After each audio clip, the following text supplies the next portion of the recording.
The internet can totally see you now.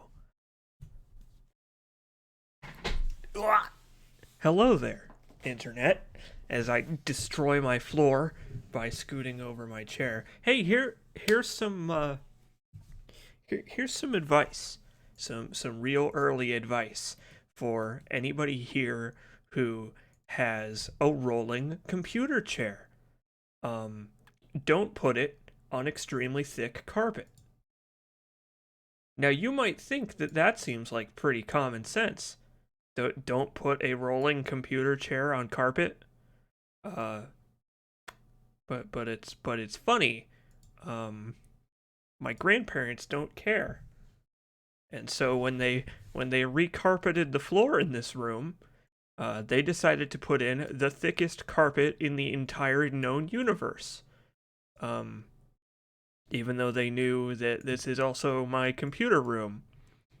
Uh, And so now, every time I get to move this chair, a slight adjustment so that I can readjust my positioning and stuff, uh, I end up destroying the floor, falling through the floor, like when uh, John McClane falls through the ceiling in Die Hard, and I end up making a spectacle of myself, and I end up in the hospital for the third time this week. Hi, everybody. Welcome to the Talos Principle.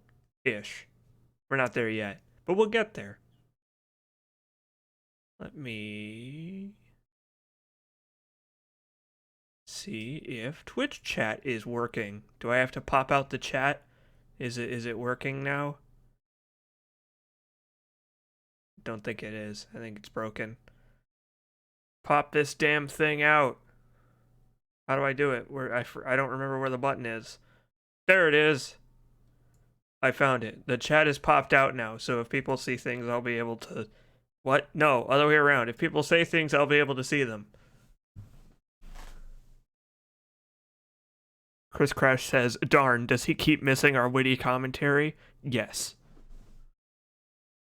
It's weird. I don't know what causes it. Sometimes I have to pop out the chat, and sometimes I don't. And I don't know why. I don't... Like, today, I had to pop out the chat. But yesterday, on the Project Warlock stream, I didn't. It's weird. Yeah, hello, Chris Crash, Speedball, Squares, Vortmax. Welcome to the Talos Principle. The beginning-ish of the age of things being called Talos and Soma in video games. We live in the age of things in video games being called Talos and Soma because I don't know, actually. I don't know what happened, but it just became a running thing where, like, all of a sudden tons of video games were in, well, I guess we'll talk about what all this crap actually means once we get into the game, but first there was a period of time where all of a sudden video games started dealing with the human mind and what it means to be a human and a living being and all that stuff. It's very strange. I think Prey killed it though. I think Prey is the last game I've seen that had that as a that had the specific reference to the name Talos. So if it's appeared in any games beyond that, I guess I've just missed them. Hello there, H Fear, Red Menace, Ted Anderson. What if humans were humas? Oh hey, we're playing more Prey. We pretty much are playing more Prey. We are going to go to space today. We are going to shoot some Gribblies, and we're going to use our psychoscope to research some Tetris blocks.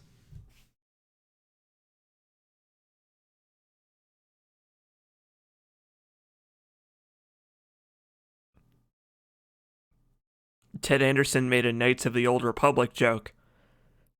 But here's my secret, Ted Anderson. I didn't play Knights of the Old Republic.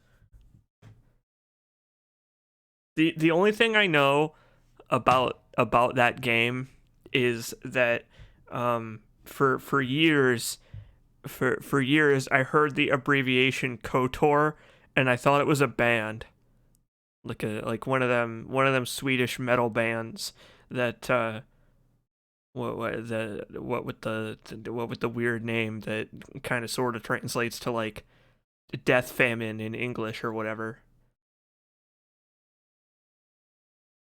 Ted Anderson says, "Hey CJ, play KOTOR."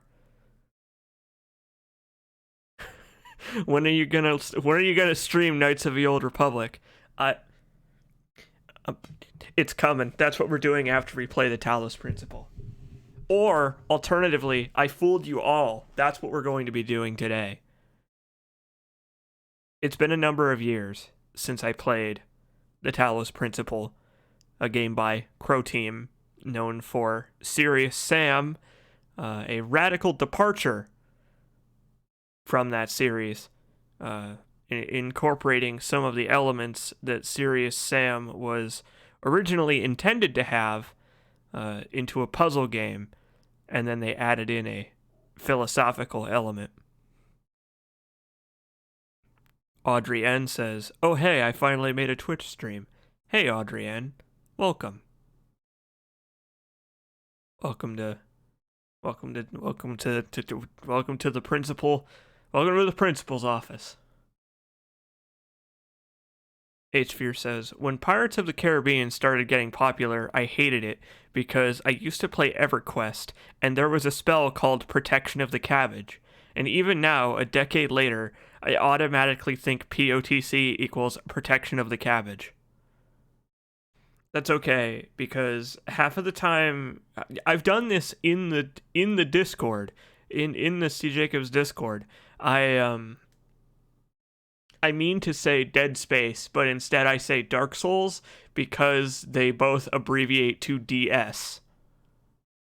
I have to consciously correct myself, like, before I say words half the time when I'm talking about Dead Space, because if I say the words Dead Space, there's like a 45% chance that I'm gonna say Dark Souls instead. And now you've got Dead Cells too. Yeah, exactly. God fucking help me if I ever play Yakuza. I think it's called Dead Souls. Is that the name of it? Yeah, that's the name of it.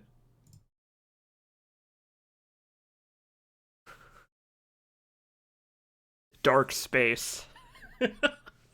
Welcome to the Dark Space, everybody. By which I mean the C. Jacobs stream. What are other acronyms I know of that I always get wrong? I don't know. There's a lot of them. There's a hell of a lot of them. It sucks when two different things that I enjoy abbreviate to the same thing, like Dark Souls and Dead Space, because from then on, the tiny baby neurons in my stupid shriveled brain will forever cross them at every possible opportunity. Okay, have you ever done this in a video game, right? You play a video game for a little while, or do anything really that you can like change up the style of. My go-to example for this is rebinding keys in a video game. Say a video game binds the crouch button to C and grenades to control. Like, I don't know, say maybe Deus Ex Human Revolution, a game where I kept throwing grenades at myself when I mean to crouch. Or the new Doom, a game where I kept throwing grenades at myself where I meant to crouch. So, crouch is bound to C for crouch, instead of control, the normal button for crouching in a video game. So, to fix this, you bind the grenades to something else, and then bind crouch to control. And then you hit the grenade button intending to crouch because now they're flip-flopped. God damn it. I hate it. I do it every time. It's like, okay, I'm going to change the sprint button from hold to toggle. And then I always forget. I always hold it down anyway. It's so strange how you actively change a control setting like that to make it easier on yourself, but your dumb primate brain just refuses to acknowledge the change until it's beaten into your skull with a baseball bat, like that gentleman on The Walking Dead. The Walking Dead. What's his name? What's his name? It starts with an N. What's this? Guy with the baseball bat? A guy that's in Tekken. For no reason. Yeah, Norman. That's his name. Norval. Negan, that's his name. You'd think I would remember that, because that's a weird ass name. Norton. I can never escape Dead Space 3. I can never escape it. Alright, so we're gonna get started here. But before we do, I would like to go to monitor capture here. Let's see. Something I want to do real quick. Bear with me while I pull it up here. A friend of mine... Okay, this requires a little bit of backstory. Some of you might know that I used to work on a visual novel with some friends of mine. I've talked about this in the past a couple of times now. I have a sordid history from before I went by C. Jacobs on the internet. It's not a very sordid history. It was a lot of fun, exercising creativity and stuff before I really did Let's Plays. But a friend of mine from that project, which I used to be a part of, he is now taking commissions for logos, UI design, and banners, and pretty much anything you might need in specific dimensions and stuff. He can make a logo for you. He's good at it too. Here, I'll show you. This is his Twitter, and this is his pinned tweet. It's very small on the screen. I wish that you could zoom in tweets. But I'll post the Twitter and his tweet in the chat here, so that you can at least retweet the tweet so more people can see it. You should retweet that tweet, because it's pretty reasonable pricing for professional-esque freelance design, right? It's good stuff. He used to go by I think the website was PLDH or something. It was a Pokemon type website. These Pokemon desktop wallpapers with the minimalist color scheme, those were made by him. Like, these things have been around for fucking ages, and he was one of the original people to make these damn things. But anyway, if you need any logo design, UI stuff done, or posters or anything like that, he's your guy. He can do that stuff for you, and you should enlist his services, because he does good work, and he likes money, and I don't blame him.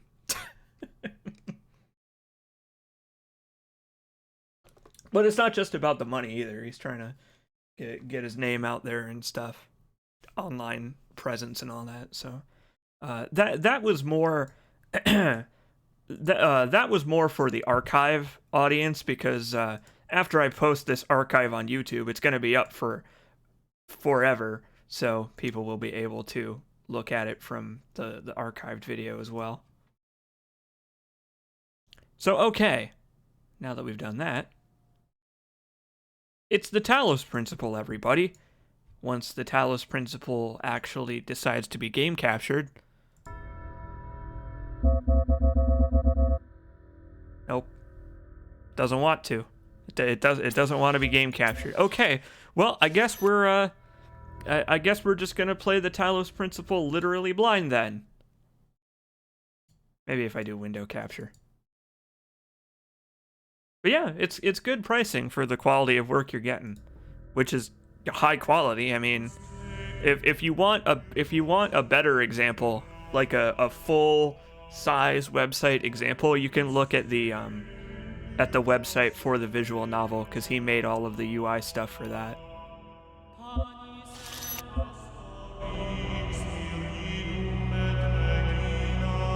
So, the Talos principle is having some problems here, being video captured, and I bet I know why. It's because... Wait for it!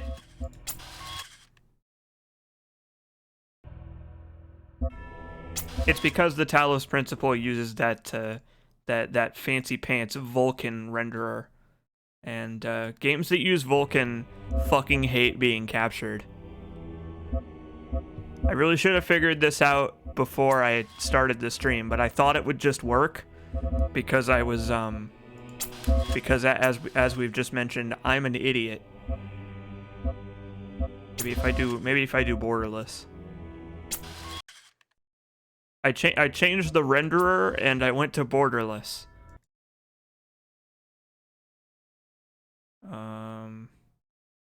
I changed it back to...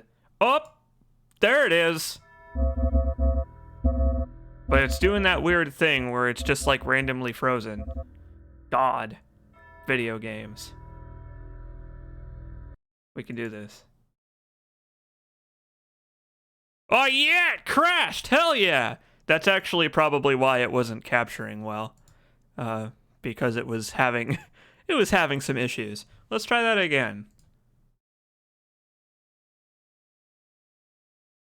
The game did not shut down successfully. I'm fully aware of that, the Talos principle, thank you. Let's try this again, except this time it's not going to go horribly wrong. Or, fuck, maybe it's not gonna work at all. Maybe the Talos principle is just gonna not work, and we're gonna play KOTOR instead. Oh wait, there it is, for a second. But then it stopped being on the screen. Okay, the preview is there, but it's like really, really weirdly laggy. Okay, so desktop capture didn't work. Let's try monitor capture. I mean, window capture, rather. That's also not good. Damn it. Hold on. We'll get this.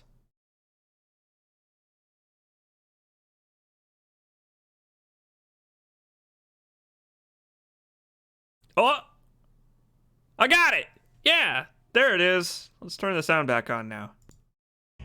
Alright, so in order to make this work, I had to go from Vulkan to Direct3D 11, go from full screen to borderless windowed mode, and then go to game capture.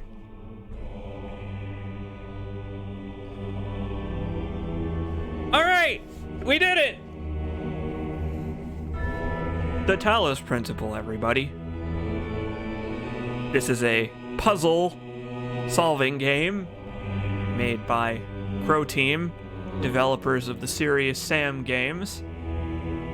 Serious Sam was originally intended, back in the day, to be a puzzle-solving / shooting game, but this was back in the days when first-person shooter game engines were just evolving from the original Unreal Engine, off in a bunch of different splinter directions, and they didn't have room in their game for both shooting and puzzle solving, so they nixed the puzzle solving and removed it. Well, some of those concepts have been implanted into the Talos principle, which has no shooting and only puzzle solving. But as you can tell by the aesthetic this game has going for it, we're about to get metaphysical up in this joint. If you enjoyed the stream I did of Soma, you're probably going to enjoy this as well, because this is another game that has a lot of back and forths about what it means to be a person and thinking and all that stuff that Vaporwave is all about. You know Vaporwave. We all know Vaporwave. It's also a very pretty game. We'll get into that. We'll see that in action in a moment, though. Spoilers? No spoilers. Don't do it. mean, there's not actually that much to spoil about this game, but don't do it anyway. Because it'll spoil the... It's best to go into this game as blind as possible. Let's say that. Let's do it! Well, I turned down my audio just a little bit.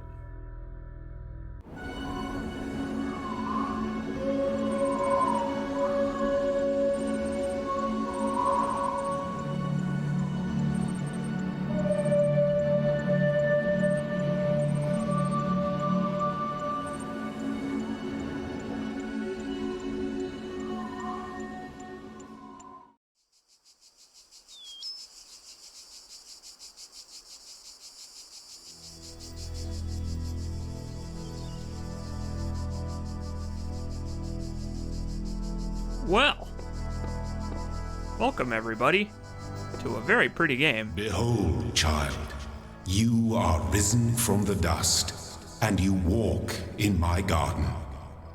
Hear now my voice, and know that I am your maker, and I am called Elohim. Seek me in my temple, if you are worthy.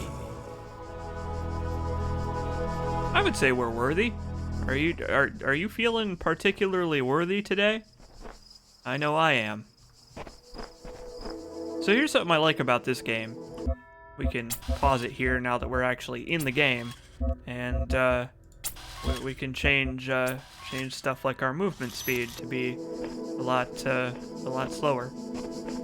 It's kind of neat. This game has a lot of accessibility features for people who want to either play it super fast or super slow.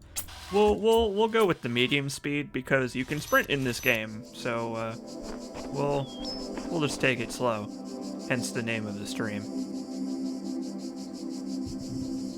I don't know if trusting the disembodied voice telling you to go through the purple force field is a good idea. Oh, it's always a good idea in video games to listen to disembodied voices from nowhere. Let's solve some puzzles, everybody.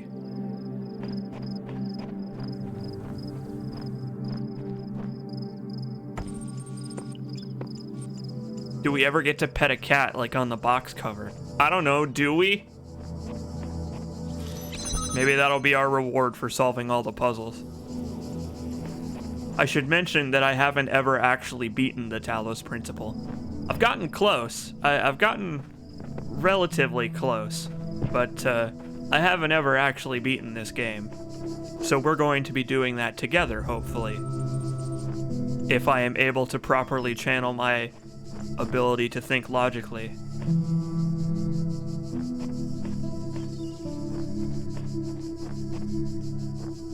You said there was no shooting, but clearly you're using a gun to stop the force field. It's not a gun. It's a camera. It's a jammer. We're like Solid Snake. We're jamming mines so that I don't get blown up.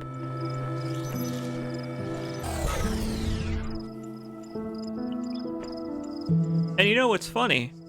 One of the first lessons this game teaches you is that you can move jammers by jamming the same source with two different jammers and then moving them in a line together.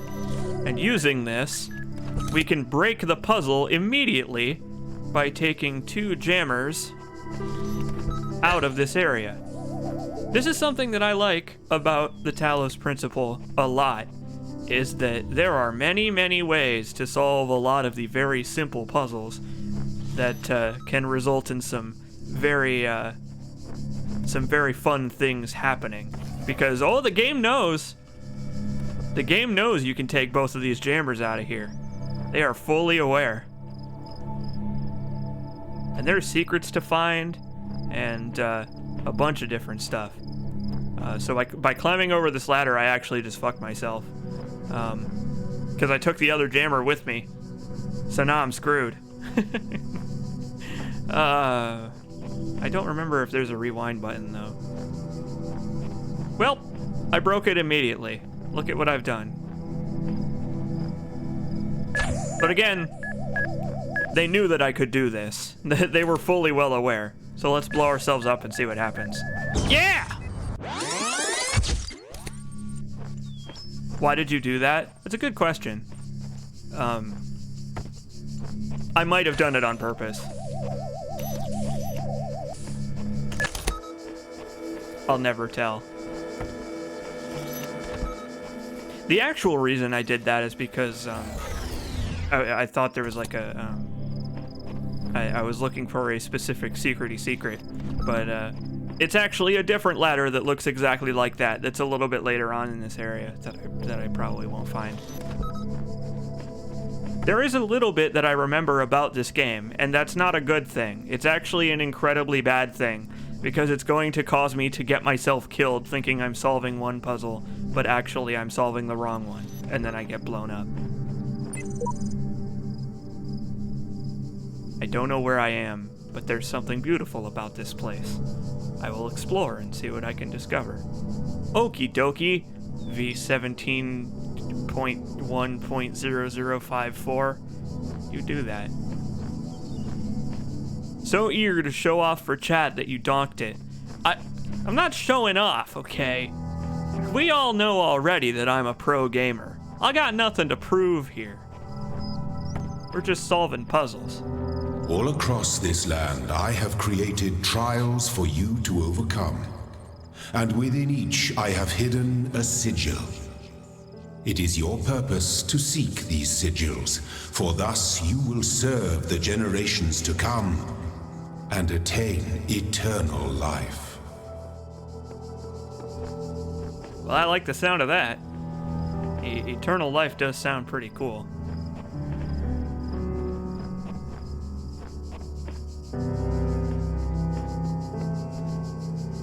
But yeah, the Talos Principle is a great game for taking it slow, looking at your surroundings, reading all this fancy pants digital graffiti.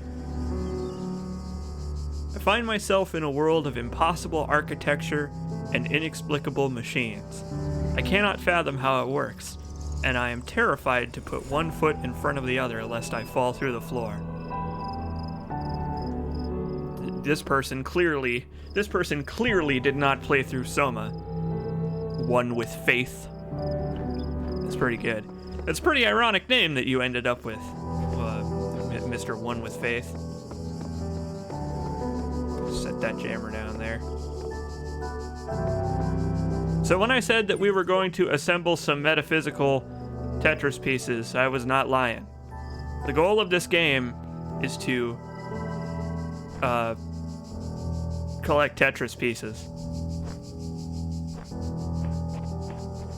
There's a tiny bit more to it than that, though, as you might find out. But for now, Tetris pieces are the name of the game, so let's get started.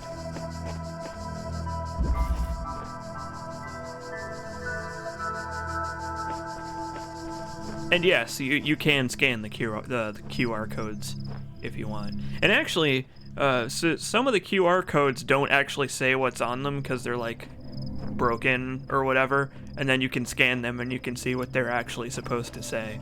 Like they're broken in universe. It's kind of cool.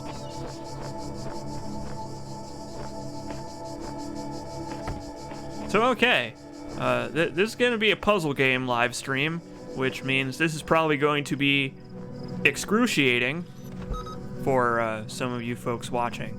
But I'm pretty okay at pure puzzle solving video games, which I don't play very often on stream.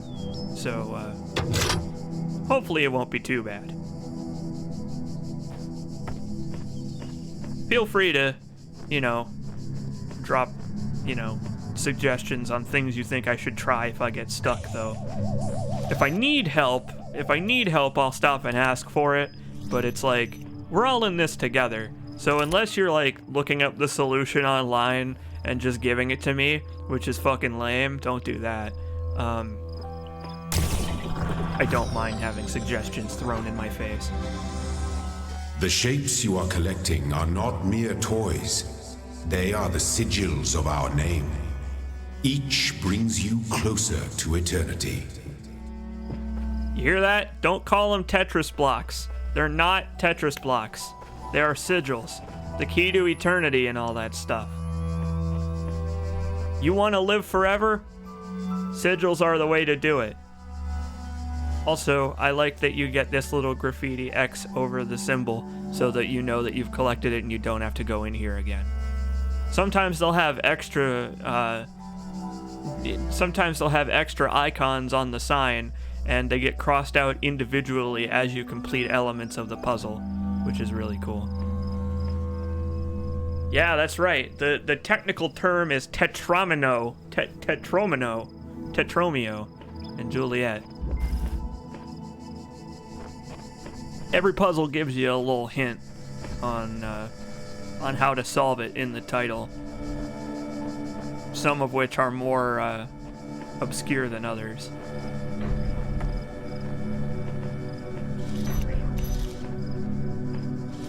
Let's just get this guy out of here.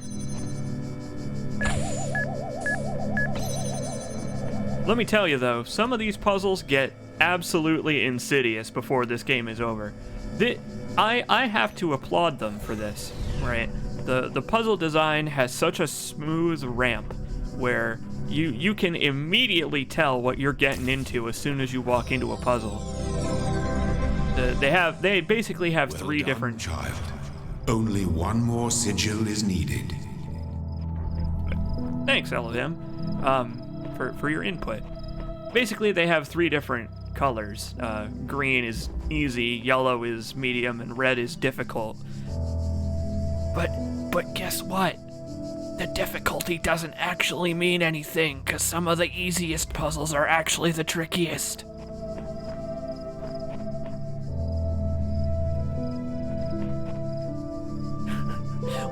Well done, child. Thanks, Daddy. We are not going to be calling Elohim Daddy on this stream. He will occasionally refer to us as his child, and we're not going to be calling him Daddy, because that's very wrong. It's a very wrong statement. One that I don't like at all. Square says maybe you won't. Trap that guy in there.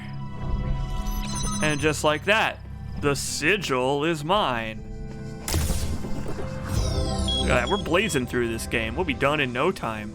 My temple awaits you, child. Go forth. You might have just cemented him as Daddy by rejecting it. You don't know. Maybe it's a psychological trick. Maybe that was my goal all along. Thanks, Pops. I like Pops better. Those are all very good. Also, the game is going to periodically remind me that I can sprint. You don't actually have to sprint anywhere. Sometimes you do in puzzles in order to do everything you need to do. But it's never actually required of you just walking around the game world. There is some very light platforming, but it's mostly to find secrets. My child, you do not need to collect all sigils at once. You are free to return to this place whenever you choose. And he ain't lying. We can leave and come back and do all this crap later if we want, but we're not gonna. I feel like being prudent. You know what they say about prudence? It's a very popular name in the 1800s. I don't think that's what they say about prudence. Another mechanic being taught here is that you can move jammers through barriers with the same method I mentioned. And look at that. Done and done. One thing that you're probably going to notice as we move forward, though, is that after you finish a puzzle, you then need to leave the puzzle. Like, if I get killed here after solving the puzzle, I'll have to redo the puzzle. Or at least I'll have to start back from where the sigil is, and I'll have to make my way out from there. But you can't just complete a puzzle and then kill yourself to get out of it for free. Most of the time. Which I guess makes sense, you know, that they don't want you to They don't want to make things too easy on you.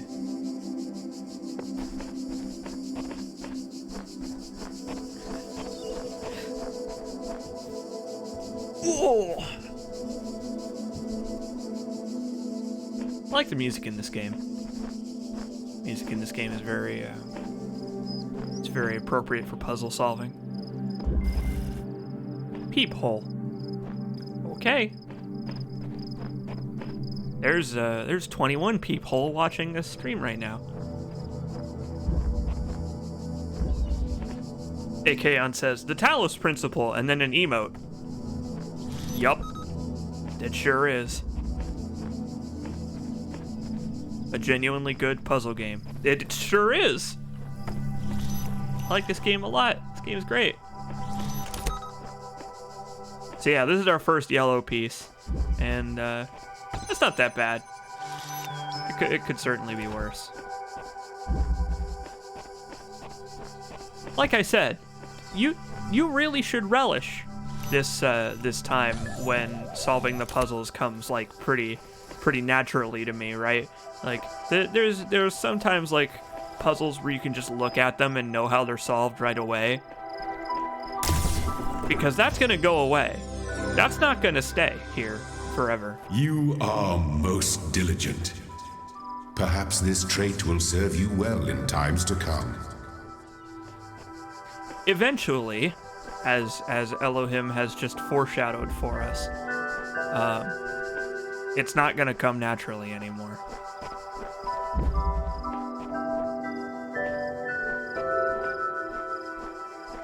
So, let's see.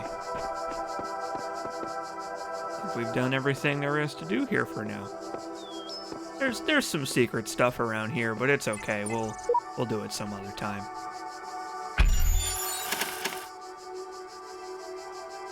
It's time to arrange some Tetris blocks. But the game's gonna tell us how to do this first one, though, just to get you used to the idea of it. My eyes have been opened. This world is not without order.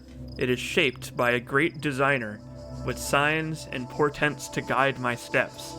I am one of his children, and my challenges are set before me to test my faith. Wow, it took like 4 puzzles for this one with faith guy to go from being terrified of the entire world to being devout about this Elohim gentleman. Am I going crazy, or do the computer terminals have a personality? Hey, look! That's Emily Smith! Hey! Ezra Dreamer is Emily Smith on Steam. How about that? You might want to keep that in mind, because some of you might end up showing up on this stream occasionally, and it'll mess with you a little bit. It's fun. Whatever the end goal of this grand challenge is, it's far out of reach. Knowing that, how are we supposed to resist distraction? V17 is correct. I mean, we were told not to solve those puzzles, and we immediately did. Elohim was like, all right, kiddo, you got enough. Go on ahead. And we didn't.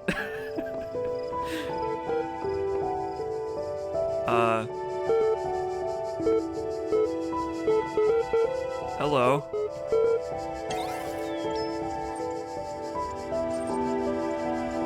$47 million distributed resources found.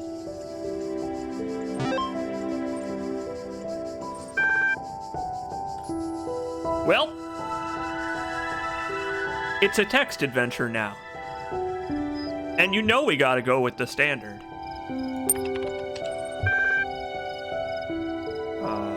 Okay. Help, please. Get ye flask. Hello world. No, we're not typing hello world. Yeah, let's display a list of 47 million resources. Let's do it. Oh, okay. Let's see. Ahem. Hi again. I'm sorry if I was a little odd at the meeting. I know you were nervous, but the truth is that so was I. This may be hard to believe, but you intimidate me. You're so young and yet you've always accomplished so much. If the situation wasn't so grim, I might even be jealous. Smiley face. That ain't no Twitch emote right there. You know, back before emoticons of people's faces, but before emojis, you had to make your own smiley faces out of text. And that's one of them. There's also something I wanted to clarify. I realize that nominally speaking, I'm head researcher here, but this is your project and everyone will respect that. And yes, I know, you're not used to working like this, but as of today, you're in charge. No pressure, and I think that's also a face? I think that's also a face. Let's do this. Nadia. And this one was to Alexandra Drennan. Okay. Let's see, how about this one? The way I see it, the world doesn't come with a manual. You gotta figure it out for yourself. A bit here, a bit there, put it together, try to make sense of it. I'm pretty sure there is a truth, but that doesn't mean that everyone who claims to know it really does. Then again, that doesn't have to be a bad thing. Boy, you're real wishy-washy, sir. We live in an amazing world, and searching for the truth can be a real adventure. Plus, it's good for the brain. Anyway, just some rambling thoughts from your old man. Don't let this stuff get you down. You're young, you've got loads of time to figure it all out. Love, Dad. Boy, they're already laying the themes on pretty thick, aren't they? Oh, the G is a grin. Oh, it's ASCII. I don't know how it represents a grin, but okay, sure. Maybe if I played the original Rogue, I would know. Oh boy.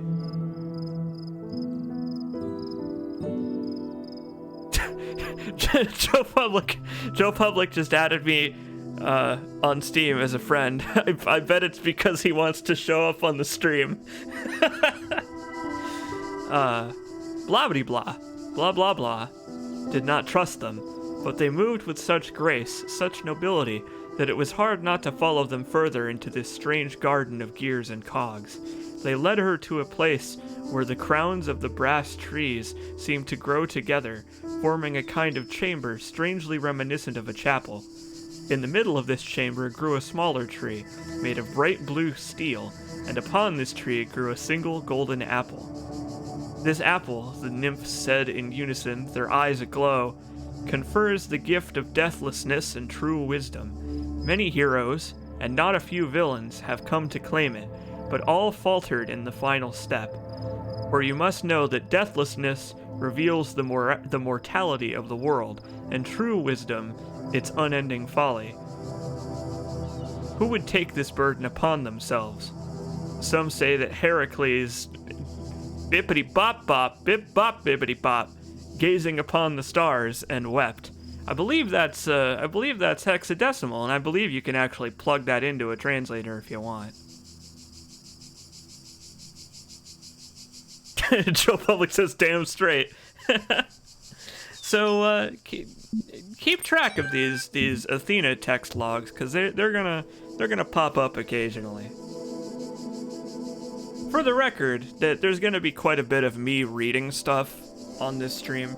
If you ever wanted there to be a C. Jacobs stream that's good for just like listening to idly while you do other stuff and all that kind of stuff, that's gonna be this. This will probably be the slowest stream I've done. Because it's worth taking it all in. It's worth getting into it. It really is. I haven't ever seen anybody do it where they read out all the text and talk to the chat and all that stuff. And I want to be that guy. So let's do it. Let's run the Milton Library Assistant. See what happens.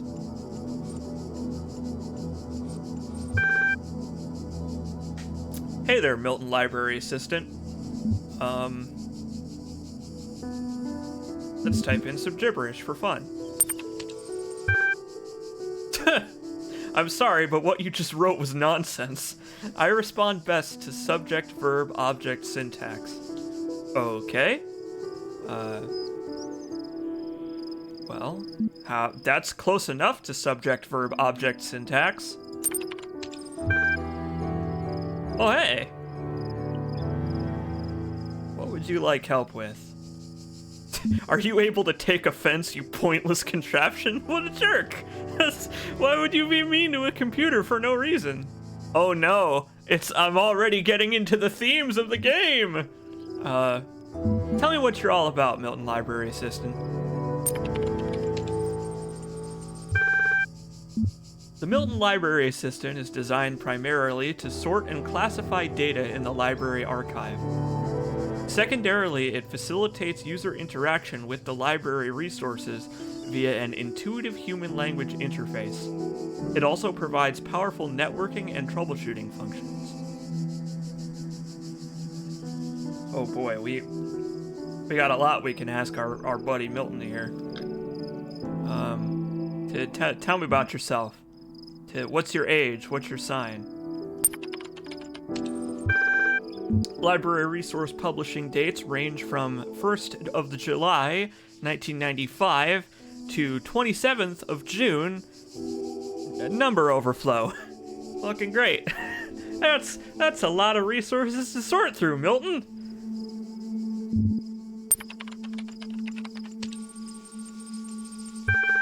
There are 47 million resources in archive, taking up 5.4 petabytes of disk space. That is approximately the size of 30 billion photos, 7 million minutes of HD video, the entire internet in 2003. However, the majority of library resources are corrupted or invalid. 10.6 gigabytes of uncorrupted resources are indexed. Huh. You know what's funny? That's actually just over the size of the game. I wonder if they did that on purpose. Let's see. Okay, well, why is the data all corrupt? Let me guess. It's because the current year is a number overflow.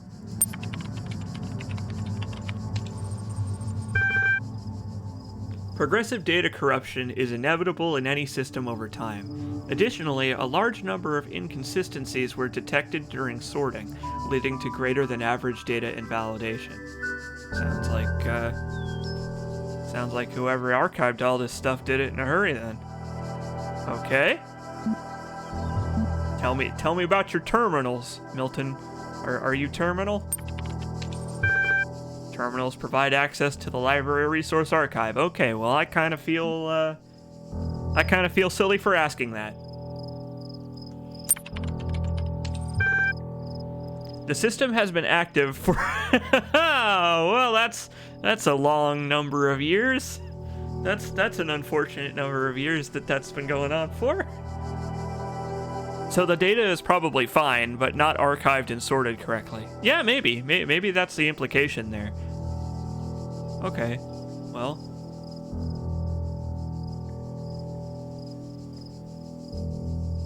Tell me about the outside world. Why not? Assuming there is one.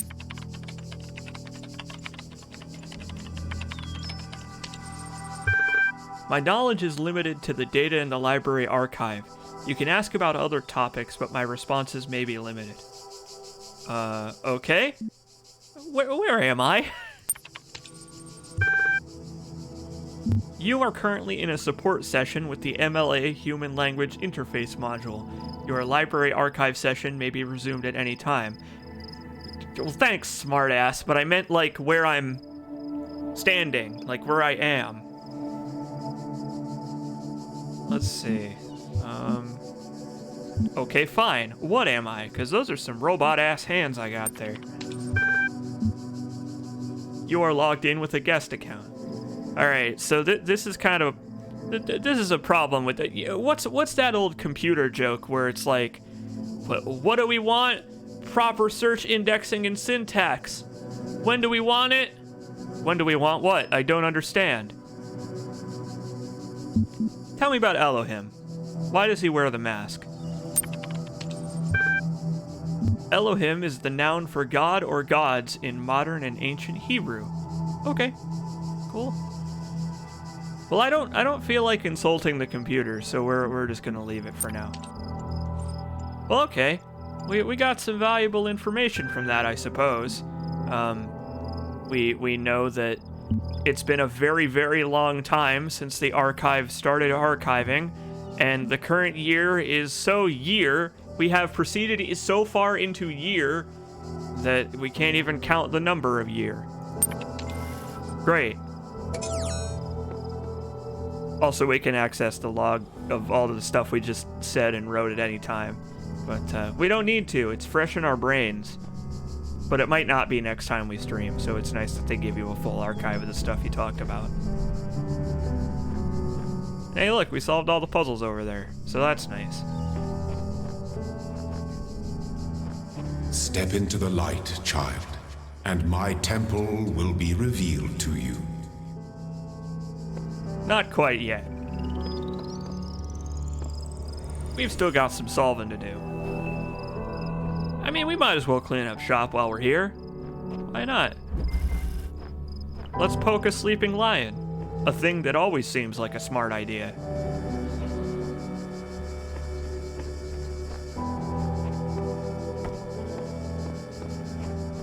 What I appreciate about this game's puzzle design is that a lot of the stuff that it teaches you is often subliminal in nature.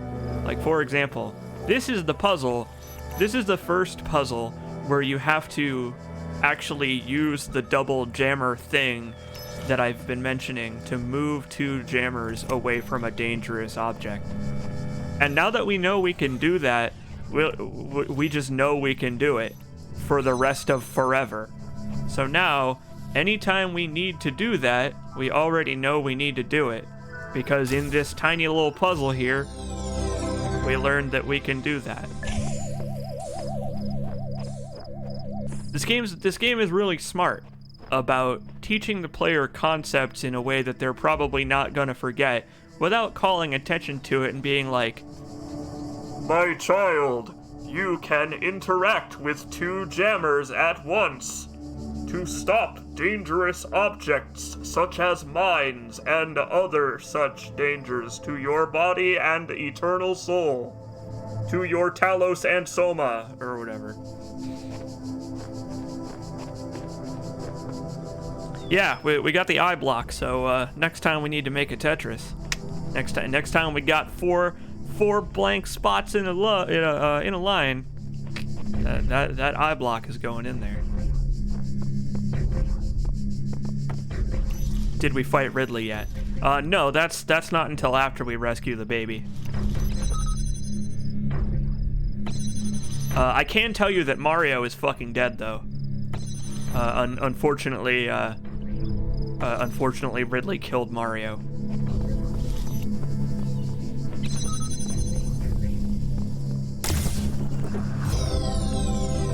I like that you just run face first into the blocks to collect them. Who needs a use key? Use keys are for chumps. I just run into stuff with my face to pick it up. It mirrors real life in that way.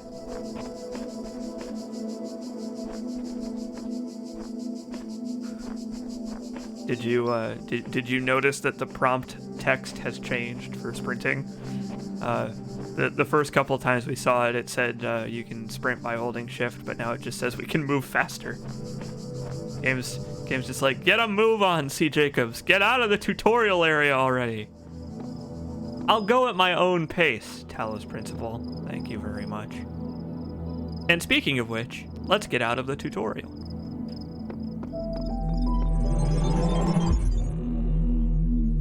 You walk now upon the stones of my temple, whence many gates lead.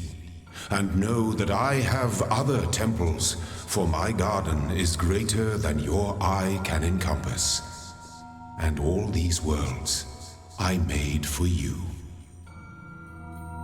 Well, that's very kind of you. I do like looking at fancy pants tile textures and solving puzzles. The texture work in this game is very good. I mean, look at that. It's so detailed. What do we got over here? Get a load of this jerk bragging about all his temples. I know. My eyeballs can see pretty far, Elohim. I don't know. Well, we don't have enough Tetris pieces for these yet. So you don't actually have to solve all of the puzzles.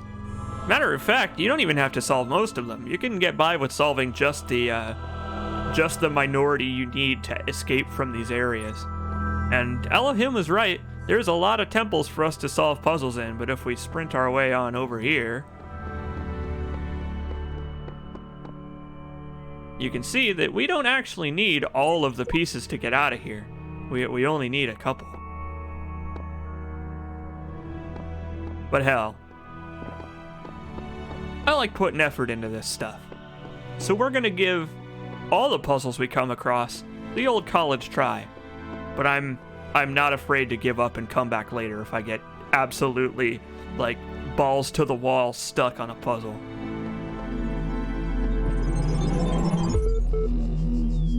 Let this be our covenant. These worlds are yours, and you are free to walk amongst them and subdue them. But the great tower, there you may not go. For in the day that you do, you shall surely die. I am very smitten with being smote. I do like being smited. So to be honest, that sounds pretty tempting. But alright, fine. So whenever the library assistant has an eyeball popping up on the screen instead of a blank screen, it means that it's got something new for us. What's up, library?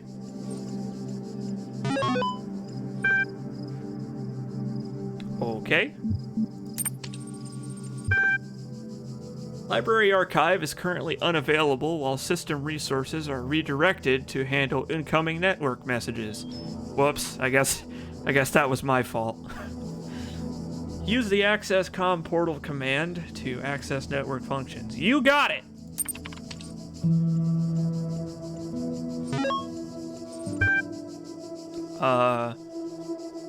Error, network inaccessible. Run the troubleshooter. Let's do it! Hell yeah, I love troubleshooting from a DOS prompt. I do it whenever Windows 10 fucks up. Let's see. Support session opened. Hello, guest. Is there something you'd like help with today? Yeah, I'm calling tech support here. I think you'd like help accessing network functions. The most common cause of network problems is holding insufficient account privileges. Please enter the admin password to authenticate your privileges.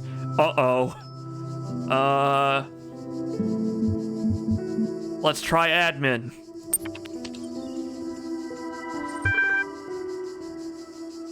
Okay. How about the second most common one? How about God? I think that one's probably too short, though. Not enough characters in that one. Login aborted. Too many failed attempts. Great. Should have enabled two-factor authentication. Then I could have just used my cell phone. Let's make a new account. Yeah. Wait, what the hell? Wait. What a crappy computer system. Oh no, you failed to log in with your admin account. Let's just make a new admin account. In order to prevent unauthorized access to admin controls, please take a moment to prove you are not a bot. Oh no. Oh no. You will now be asked for a series of inputs. To cohere with data protection legislation, in the year 999E, you must consent to have your responses used to develop a broad psychometric profile. Raw response data will be deleted immediately. Your profile will only be made available to other administrators. Please complete all fields. Please answer quickly and instinctively. Time is a factor in this assessment. Oh, crap. All right, here we go. Time to make a psychometric profile. 2 plus 2. It's 4! I'm a genius! What is your subjective reaction to this image? 2008 MySpace. What best describes a person? Oh, shit. Well, now you're bringing on the hard stuff. Well, I know what you want me to say. You want me to say a human being. I guess I could say one of these smarty pants things, but I'll say a human being just cause I like you, Talos Principal. You're walking through the desert and come across a thirsty traveler. His eyes bulge from slow dehydration. You have water, but you're not sure how far it is to the next oasis. What do? Kill him and collect his blood in a flask for later. I mean, that would be the smart thing. To ask what you're doing in the desert. What is this, Blade Runner? Alright. Well, of course you split it with him. Come on now. Drink him. Part 1 of the certification process is now complete. You will receive a notification when Part 2 has been generated. Okie dokie.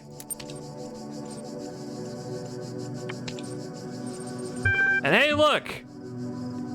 For some reason, that allowed us access to the archive. Okay. I think the computer was just messing with us, but oh well. My first day at the Institute for Applied Noematics. On the way to work, I'm terrified. What if they don't like me? What if they're all geniuses and I'm a complete buffoon? Maybe they were just kidding about letting me work there. Trembling, I walk in, and right at the entrance, there's a life-size poster of Jeff Goldblum. What the hell? Then I get it. Institute for Applied Noematics. Ian. Dr. Ian Malcolm from the Jurassic Park movies. Jeff Goldblum.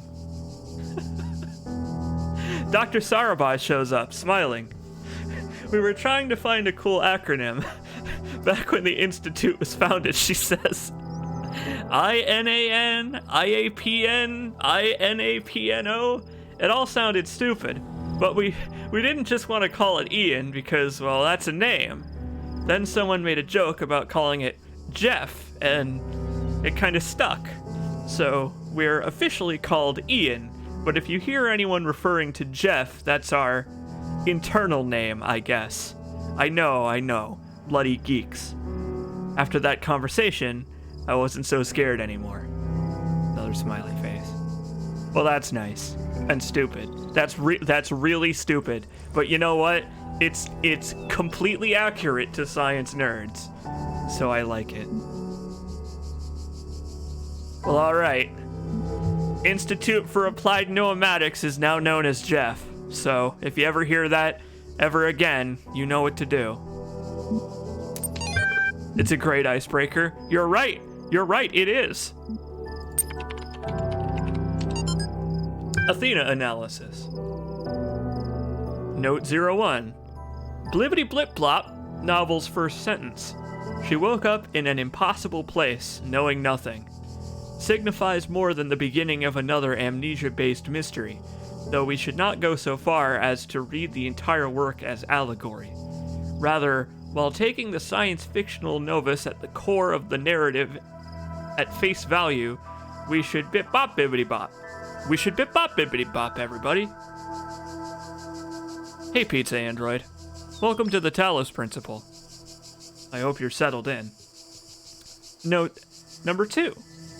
Having no inherent knowledge of the nature of the world, forced to rely on what we are told by others and what our own subjective, flawed, limited senses tell us, hexadecimal, the social reality and objective reality come into conflict.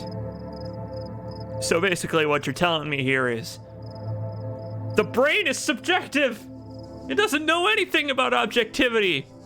I'm having an emotional crisis! In so few words. Note number 3. When in chapter 16, A Second Awakening in the Kingdom of Artemis, the protagonist questions her mentor on the bop.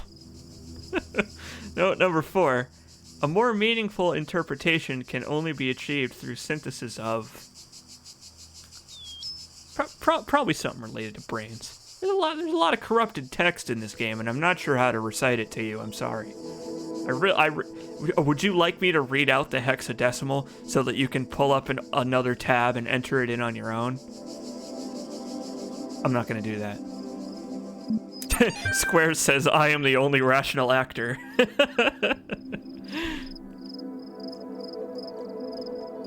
Yeah, I imagine that's probably the data corruption that was being discussed. It's kind of still readable, sorta. We got the gist of it anyway. It's an analysis of that Athena story we were reading. Here we go, everybody. TalosPrinciple.text, my favorite Twitter account. Whether it is true that Daedalus constructed the giant Talos, or as others say, he was the creation of Hephaestus, what we may be certain of is that he was made of bronze and had but one vein with which flowed a liquid substance like blood, which some claim was quicksilver and others assert was ichor, such as flows in the veins of the gods. Man, what a fucking run-on! What a sentence!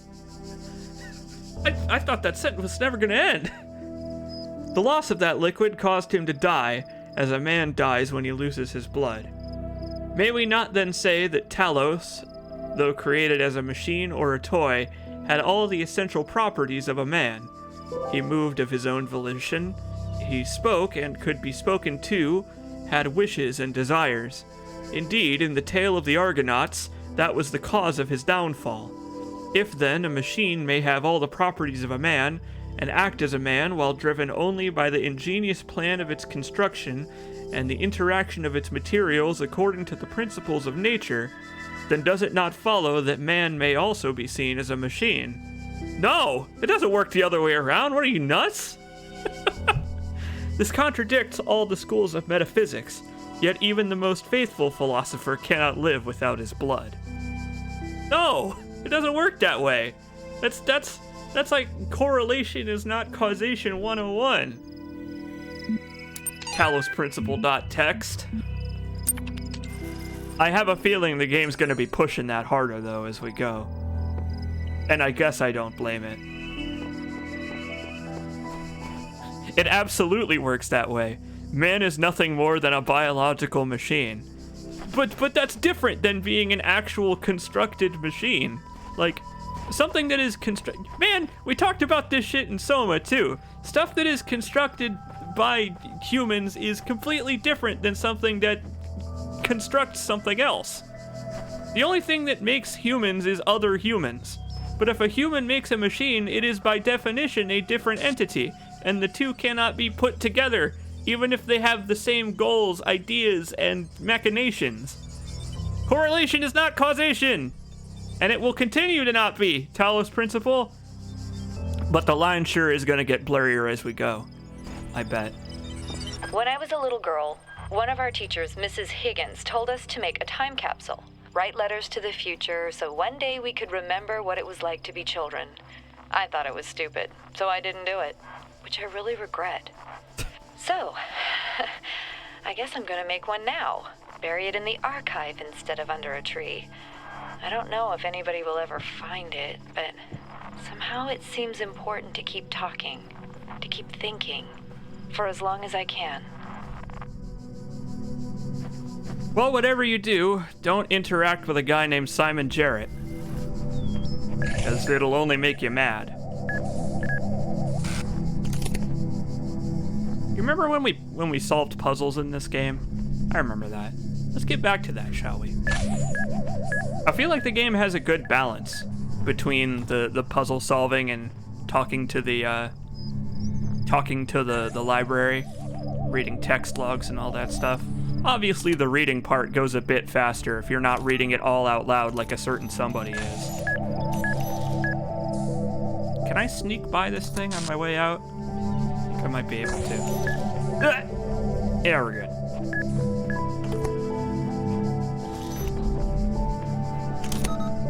Yeah, these round boys are very angry. We were all incorrect in the Project Warlock stream. As it turns out, orbs are bad. Orbs are in fact not good.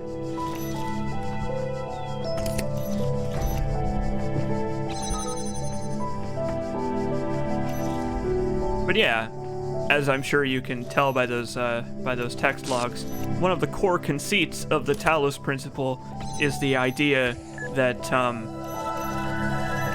the definition of what makes a human is a very flawed concept. Which, I mean, they're not wrong. It is. But we'll get into that further as we go. Let's get this gentleman out of the way here. Be gone, orb.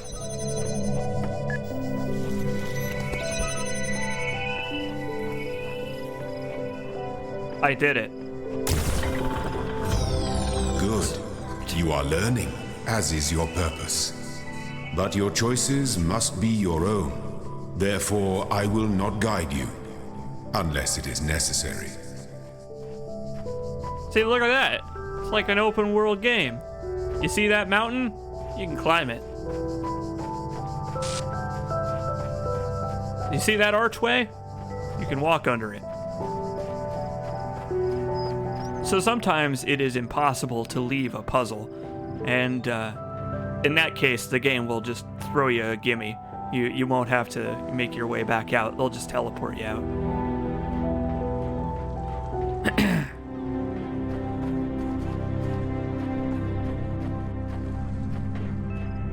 I really like just walking around and looking at the sights in this game.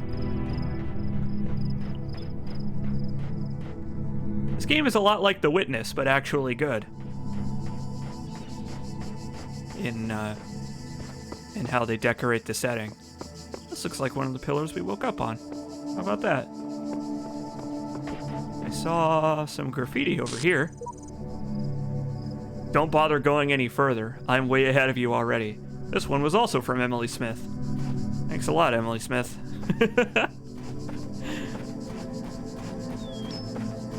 The Witness is alright. The Witness is a lot more up its own ass than this game is. This game keeps the up its own assness to a minimum. Which I gotta say, I really appreciate. Because it really bothers me when a game goes like,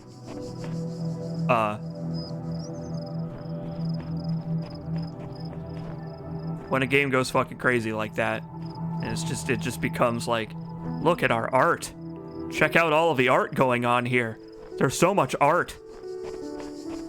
The Talos principle isn't like that. Okay, then.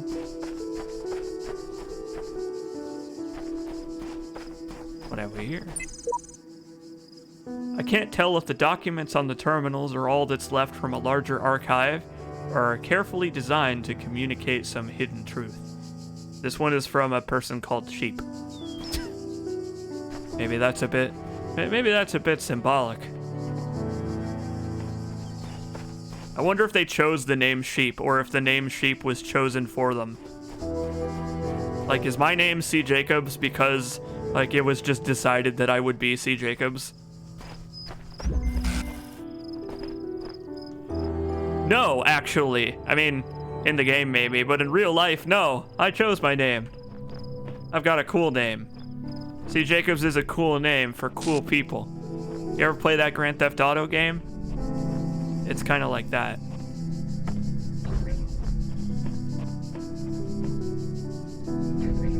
Well, this is turned off. I don't actually have to interact with that.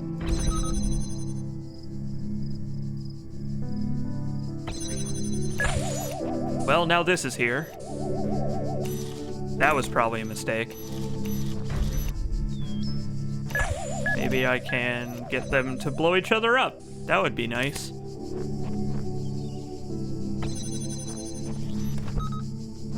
Let's find out.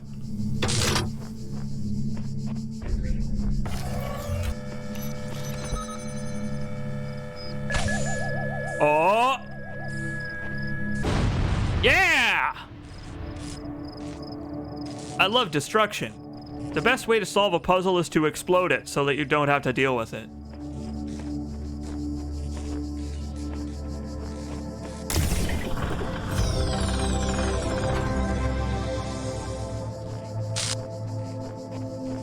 I like that occasionally you get visual glitches, like in-universe visual glitches. in the form of like your vision distorting in various ways. It's kind of cool. It lets you it lets you poke at the corners of your mind about what the deal is with the actual world that the Talos principle takes place in. Because, I mean, if we go to third person here, you can see that we too are a robot, just like that recording we just saw. So that's a little strange. That's probably not normal. Maybe we're on the maybe we're on the arc. It's arc 0.1 alpha. It's true. Violence solves some things. The door is locked. Okay, how about this way? What do you got for me, Talos Principal? Challenge me. Which is what I probably should have said before we did this puzzle. Because the previous puzzle was yellow, and this one is green. Although, this one looks like a tangly logical situation, so this is going to be my downfall, because I'm really bad at logic puzzles. The one thing I'm good at when it comes to puzzle video games is process of elimination. And when you give me a hell of a lot of options to work with, I start to get more and more lost. And that is why I have never finished the Talos Principle, because as the game goes on, the options for solving puzzles start to become a lot more varied. But at the same time, the number of solutions starts to become a lot more limited, meaning they give you a ton of options, but only one or two actual ways to solve a puzzle, and so there's a lot of ways you can go down the garden path, looking for a solution that's not there.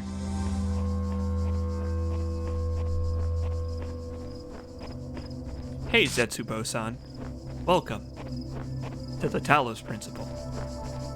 Squares says, I went to make a milkshake. Are you winning? I guess it depends on your definition of winning. Is this a game that you can win? Does anything that we're doing here really count as winning? Maybe it does. Maybe there's winning to be done in the Talos Principle. We just haven't discovered how to win yet.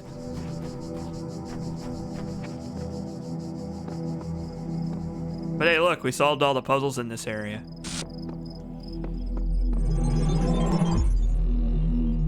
You can't actually win Tetris, though. It's true, you can't. In Tetris, it's more of a case of delaying the inevitable. Tetris is a study in how people will frantically try to keep the good times from coming to an end, no matter what the cost, while trying to be as efficient as possible about minimizing their suffering. But in the end, the suffering piles up, and you have no choice but to accept it and move on to the next round of Tetris. This next area has our first hard puzzle, so good luck, C. Jacobs. Oh, hi there. Hello. Part 2 of the certification program has now been generated. Part 2 has been designed to test the consistency of some of your outlier responses in the previous round. You will be presented with a series of statements. Please indicate your agreement where appropriate. You got it.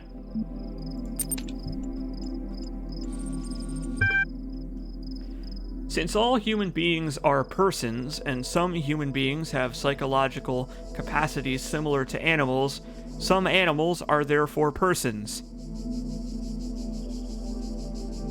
I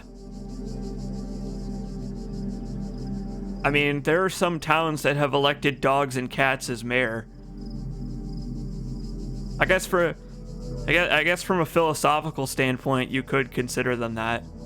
I guess the real question it's asking here is, like, are human beings the only things that can count as people because we have decided as such arbitrarily? Or is it the traits that we have as humans that make us be considered people, in which case a dog that is friendly could also be a person. Could a dolphin be a person? Dolphins are sex fiends, just like people are.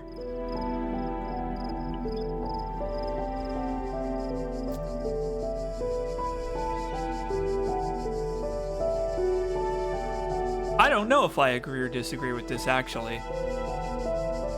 Because, like, technically, yeah, that's fine, but realistically, I don't think anybody would ever refer to an animal as a person. Sometimes we treat animals like people because of their humanistic characteristics, but that doesn't make them people. Dogs can't be people. They're better than people. I guess I'll say I disagree. A person is under no authority other than that to which they consent. Well, I mean, yeah, that's just kind of like that's just kind of like human nature. Like, you can do whatever the fuck you want. Anything that you choose to do in life, you choose based on a number of factors surrounding your environment. But at any time, you can also be like, actually, I don't feel like obeying this authority anymore. And not even stuff like governmental authority. Like, I don't know. Basic example, you could wipe your computer and install Linux right now if you didn't want to have to deal with Microsoft software anymore. It's just a simple example. Like, there's tons of ways that every single thing about your environment, affects all of the decisions you make. But, like, you can change your mind about stuff really easy.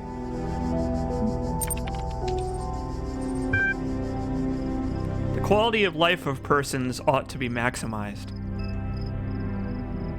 I mean, that's not really a thing you can say agree or disagree to, really. Like, that's not a... Maybe that's the point of this question. Like,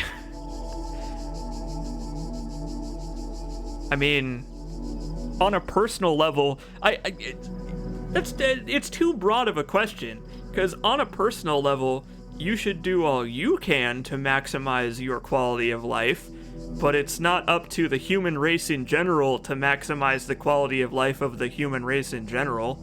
Like, it would be nice if people actively worked towards that, but, self-interest doesn't always dictate that there is an objective maximizing of quality of life. Someone has to suffer in some way for someone to benefit in other ways, most of the time.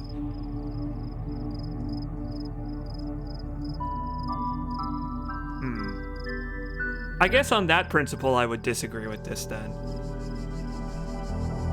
Because if that was what the question was asking, then I would agree with it, right?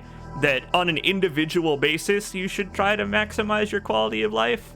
But, like, on the whole, like, it's just too optimistic of a statement.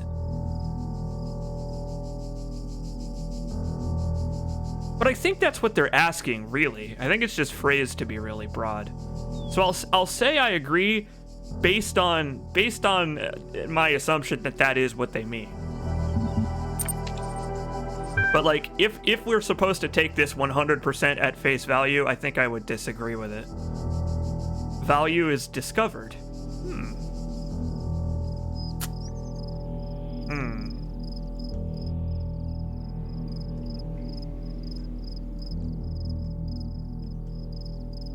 I guess I would agree with that, because, like, nothing has intrinsic value, really. It's mostly due to what use it can have to somebody that gives it value, or personal association, I guess. So I would agree with that one. That one's a pretty easy one.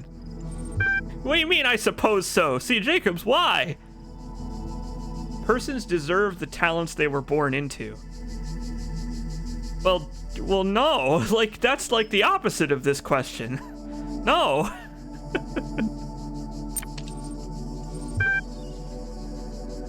The liberty of persons ought to be maximized. Well, that kind of ties into the first question. Can I scroll up here? No, I guess I can't. That kind of ties into the first question. Like, you're not beholden to any authority, so therefore, like, you can be at liberty to do whatever the fuck you want. It's just that obeying authority is something you do to make your life easier and the lives of the people around you easier.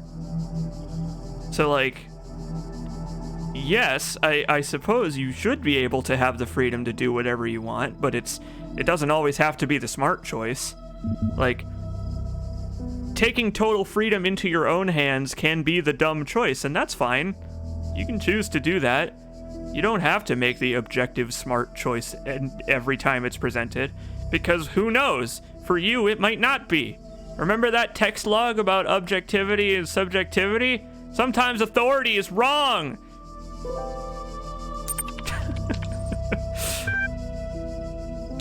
This is a pretty loaded question. It's all loaded questions. There's no right answer for these questions.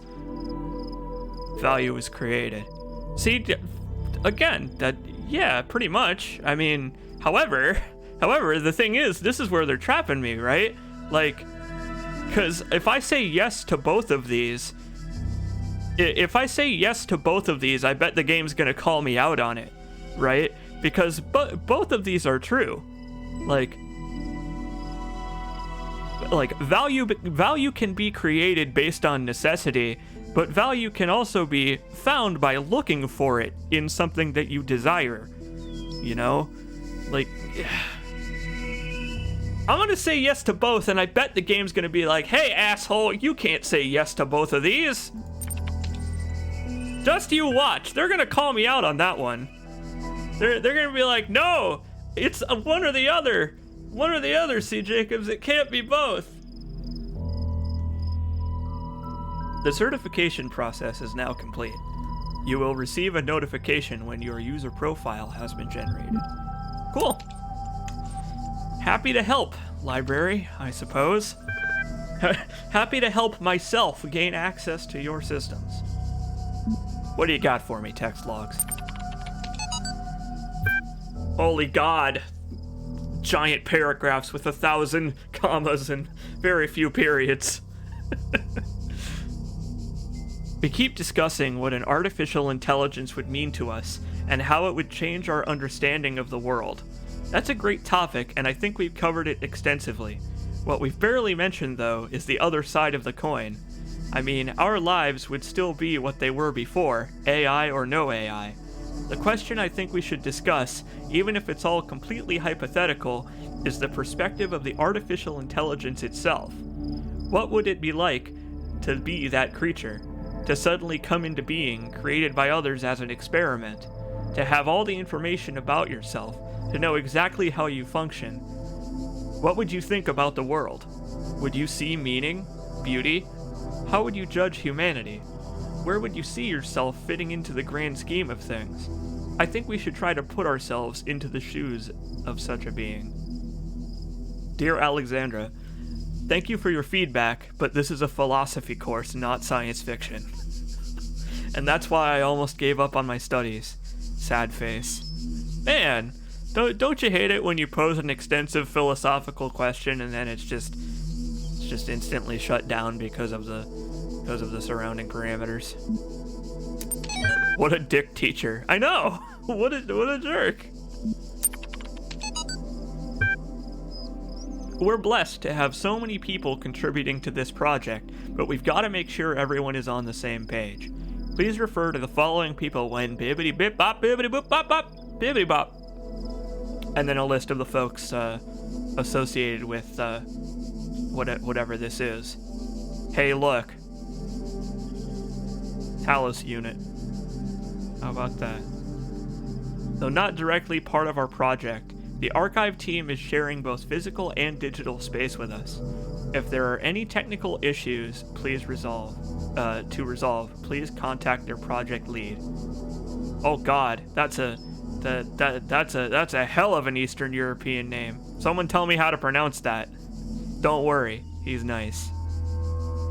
That's a hell of a name.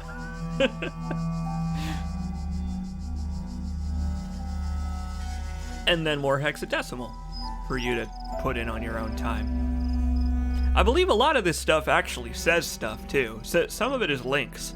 Like, it's not just gibberish a lot of the time.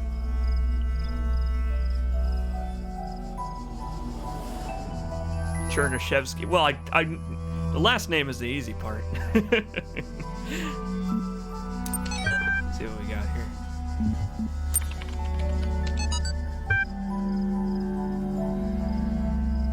I don't even know how to pronounce. What is this? Stratinov sangria. Oh, don't ever drink sangria. It's not great. Was a Greek materialist philosopher associated with the Peripatetic school. An admirer of Aristotle, he was a proponent of empiricism and a fierce critic of philosophy that placed belief before observable truths. Though unpopular with many of his peers for his often acerbic personal manner, his commentaries on Aristotle were considered an important work. Much of his writing was lost in the destruction of the Library of Alexandria. A hell of a lot was lost.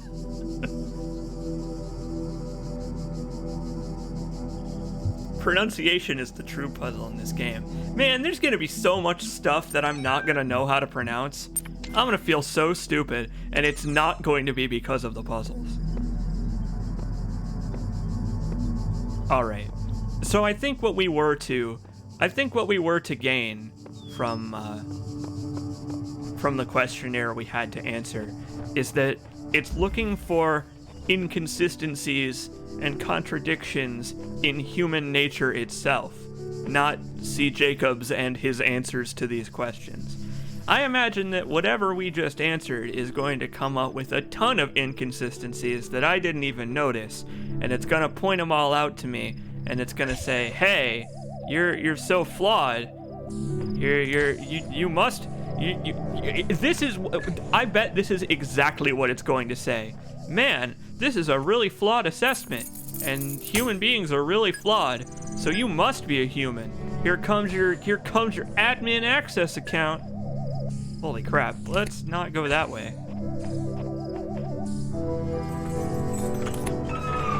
The last hex was, "Through inaction, allow humanity to come to harm." I see. Look at this dope. I bet he can't even tell us the meaning of life and human existence. Oh, don't worry, they'll end up telling me. God! That's fine. Everything's fine. See, we've already gotten blown up once. We've already eaten the bullet once, so we already know what it's like to die. What do you want me to do here? Talos principle. Oh, there's a mine there. Okay. There's mines all over the place here. Whoa. Maybe there's another puzzle element that I missed here. Ah, right. Forgot about this. There we go. Okay, so now I can jam both machine guns and get through here at least. Get my hands on a puzzle piece. Hypocrisy is the ultimate definition of a man. I think that's gonna be the point. I think the overall point is gonna be, boy, humans sure are hypocritical. Let's engage in a philosophical debate about that that's going to go on for an entire video game.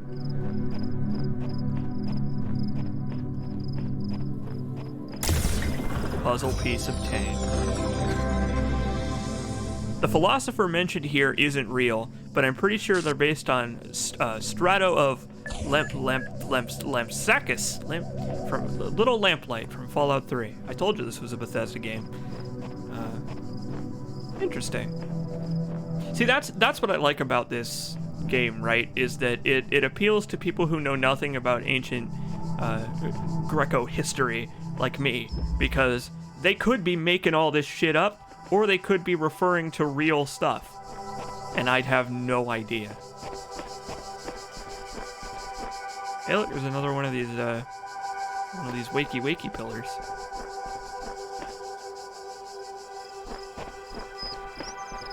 but I like it because it fits so well that it might as well be real, is the thing. It's clearly inspired by real philosophy and philosophers. And that's what counts, right? Is that they know their influence really well. Oh god. Well, this is a nightmare. I don't like this.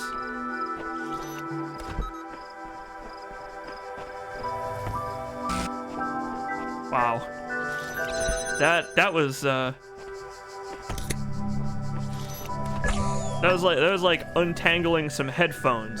Have you ever had to untangle a pair of headphones that you have just left sitting for ages and ages, and you've just completely forgotten how to even begin to untangle them? Like at one point you were kind of keeping track, and you were like, well, I'll just put them in my pocket for now.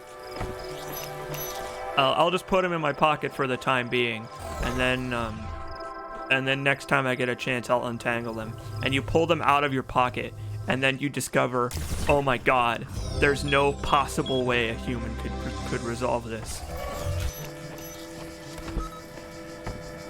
That's very similar to how I felt just there.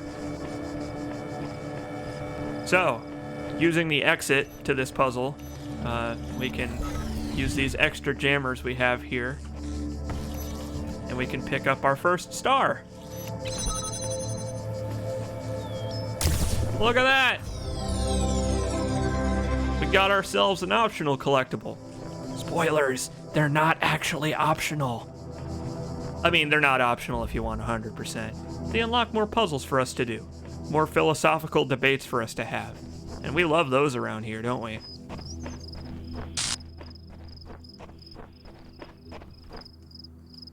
What is this game about?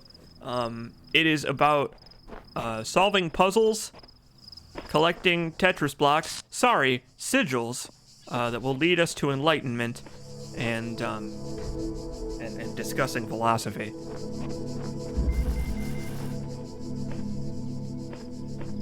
What have we here? Here, those who are worthy may seek the counsel of my blessed messengers. But their wisdom shall not be given easily, for your accomplishments must be your own. Well, that kind of defeats the point of seeking advice, doesn't it? Divine spirits, I am in great need and I seek your counsel, is what I just wrote in a QR code somehow. No messenger will aid you until you have discovered their resting place. Return here then to seek their counsel. Wow, they've even got an autoresponder set up. Man. Tech support is very different in the Greek times. I spent much time waiting for the designer to take my hand until I realized that he had been guiding me all along. I realized that it isn't for me to seek his help, it is for me to help myself. Well, one with faith, you're not very good at puzzle games then, I assume. So what this message is actually implying is that if you can't solve a puzzle that's really, really difficult in this game, one that you are truly, truly stuck on, you can leave it until absolute dead last. And we will eventually be able to actually get hints for some of these puzzles, but that thing about discovering the resting place of the messenger, that's not to be taken lightly. They actually do mean that.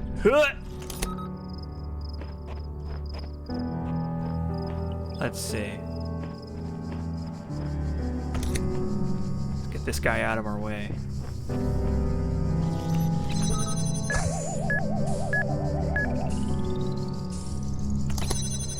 You know that part in Symphony of the Night where Dracula goes, "What is a man?" That's the Talos principle. Essentially, yeah. Pretty much. Let's see. Well, I've trapped this bomb. I put the bomb in timeout for being naughty. And now we've kind of got a problem. See if you can figure out what the problem is. What's that? There's only one jammer. Correct. That's good job. That's the problem I was speaking of. We need to get the jammer. We need to somehow pull this jammer onto the other side of this gate. And the reason that this puzzle is the introduction to seeking help is because they really do expect you to come back and do this one later. But we're not gonna, because I think I remember enough about this one to remember what the solution is. So we're gonna let this guy back out, because trapping him doesn't actually help me. We're gonna bring him through here. Be free, bomb! Where are you going? Okay, well, that's not where I expected him to go. Okay.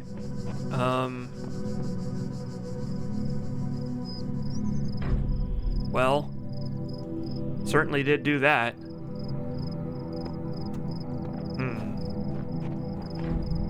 So what does that actually get me? Because here's the thing. There is a mechanic. There's a mechanic that the Talos principle is not going to actually tell us exists for several puzzles, probably a couple entire areas. You can put stuff on top of a bomb. That is something that the Talos principle is eventually going to tell us, but for right now, it's willing to leave us in the dark about that for some reason. So what I need to do, I think, is I need to get up here so that I can put this jammer on top of the bomb and have the bomb take the jammer through the hole for me. But the problem is, I don't know how to actually get it on top of the bomb. I just remembered how to solve this one. Do you want me to be your oracle?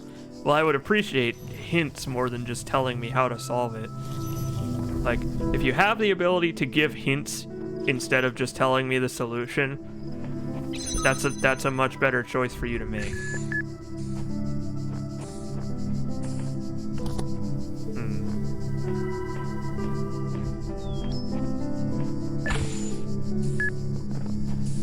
Hint, you do not need to put a thing on the bomb. Yeah, I was considering that. I guess the reason I assumed that is because the jammer starts up here. Okay. Well, in that case, let me think about this a little more. How am I gonna get this damn jammer over there? Come here, bomb. I require your services. This way. Over here.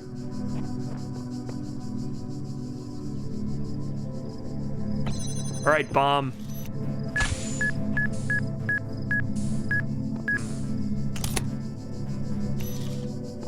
Wait, I got it.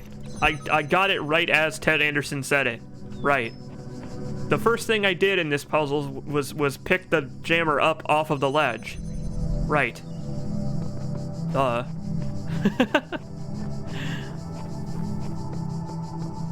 Great minds think alike, I guess. Well, hey, look at that. We've made it into hell. Bomb hell, featuring bombs.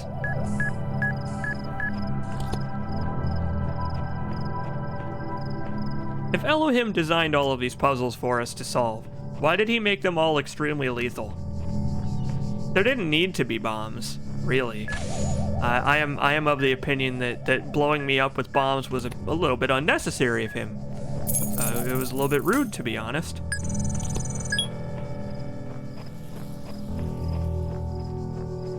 Person hell is just bomb heaven. It's a very efficient system. Ah, I see. Okay, that all makes sense now. Okay, well now I need to get the bomb through here.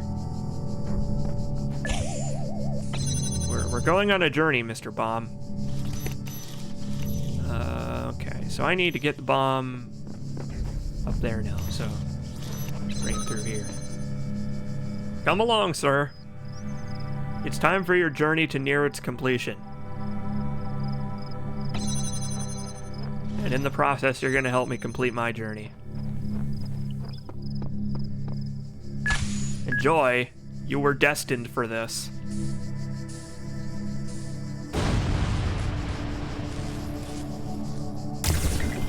And look at that. We even get a big giant explosion at the end. Just to reward us for our hard thinking. Our big thinky. Well, I certainly feel accomplished.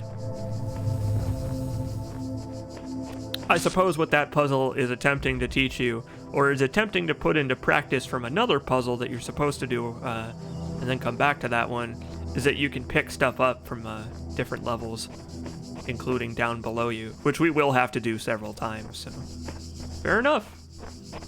Fair enough lesson to teach. Only the guys who made Serious Sam could figure out a way to put explosions and guns into a philosophical puzzler.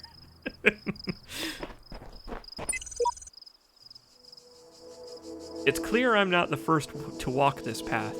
In fact, the whole thing seems to have been consciously designed, but by the voice in the sky or some other force. Good question, Mr. Sheep. I imagine we'll probably get an answer to that at some point. I assume.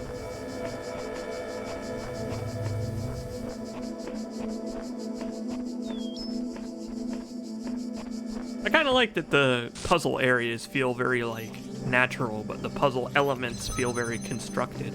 Like the ruins here, they could have been anything when they weren't ruins. Like, this could have been, like, a whole, like, village area of some kind. You know, I really like the combination of the obviously put here after the fact sci-fi puzzle bullshit, combined with the crumbled statues and scenery. It's really cool. It's a really cool aesthetic this game has. The ruins are basically made of Unity assets, like IRL. I guess I don't blame Crow Team for their efficiency.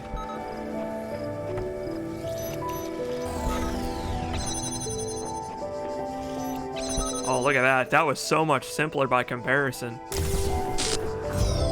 How about that?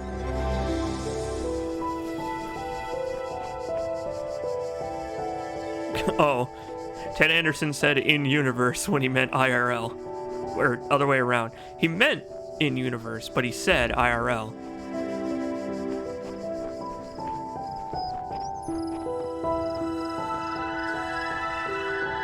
That's equally fair enough. Library computer's got something for us, but let's press these buttons and see what happens.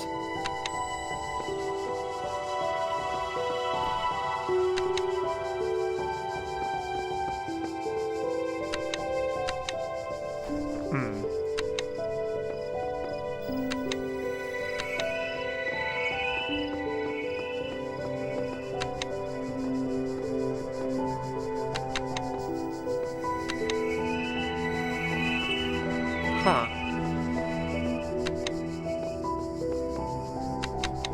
I guess when we press down 3 of these random buttons, they reset. So I guess if we press the right 3 buttons, some fancy pants stuff will happen. But I don't think I know enough about this area to do that. What about the numbers at the tops of the columns? Well, I mean, I don't know what they respond, or I don't know what they correspond to, so I mean, they're just in sequence.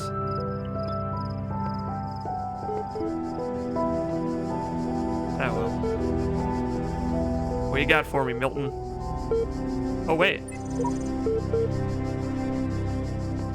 Oh, this is one of those QR codes that doesn't say anything. Here, someone scan this and tell me what it says. Actually, I think I have a QR code scanner on my phone. This game also has some pretty goofy Easter eggs. Yeah, it does. It's got great Easter eggs. This game is absolutely chock full of secrets. It says the eagle has landed.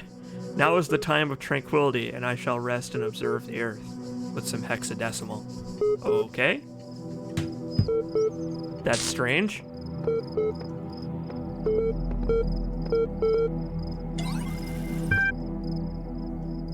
Your user profile has now been generated. Hey, how about that? Whatever we did, it worked. Congratulations, your user account has been registered. Would you like to see the details? Sure. What can we do with this? Due to outstanding notes on your account, and despite displaying many of the characteristics of being a person, you cannot be granted admin status at this time. In the meantime, please enjoy the basic account functionalities. What? Damn it. Conflicts. Oh yeah, here we go. Yeah, here we go! User provided an objective response when asked for a subjective one. User provided a particular account of personhood but was uncomfortable with its implications. User sought to maximize both liberty and quality of life, but these ideals are incompatible. User denied moral authority but defended moral claims. User had inconsistent ideas about value. I imagine that I imagine that all this stuff is probably fake. I imagine that no matter how you answer that questionnaire, it probably says all of these in this list. Well, fine, Milton Library Assistant. Be that way. Give me my psych profile. You may already be criticizing your own performance, but it's clear you understand how the world of ideas affects you, even if you are sometimes weary with the realities and allow your preferences to dictate your beliefs.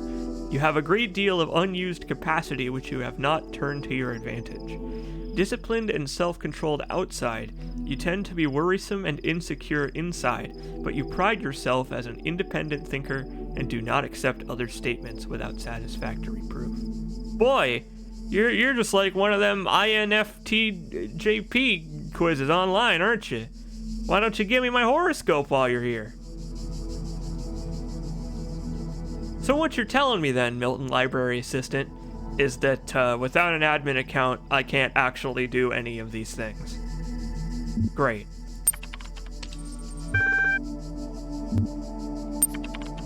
Well, I'm filing a support ticket, buddy.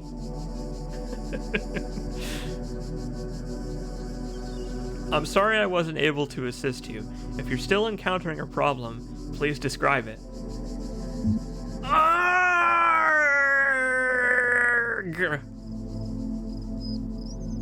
Account certification error. Let's do that one. Thank you. A support ticket has been generated and appended to your profile. You will receive a notification when a reply has been sent. Okay then, I guess our ongoing request for admin access shall continue. We've solved all the puzzles in this area, and we even got the star, but we missed another star. Apparently, the hex on this one was the time of the moon landing. How about that? I guess that makes sense. Let's continue onward, shall we? Boy, we're getting into it now. But these puzzles have a little icon in the corner that corresponds with one of these. So it's time to put together some Tetris.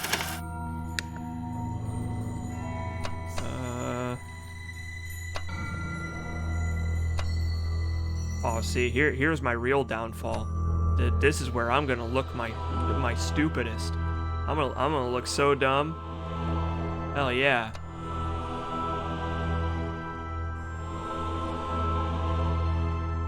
Oh. Yeah, there we go. Boom, Tetris for Jeff.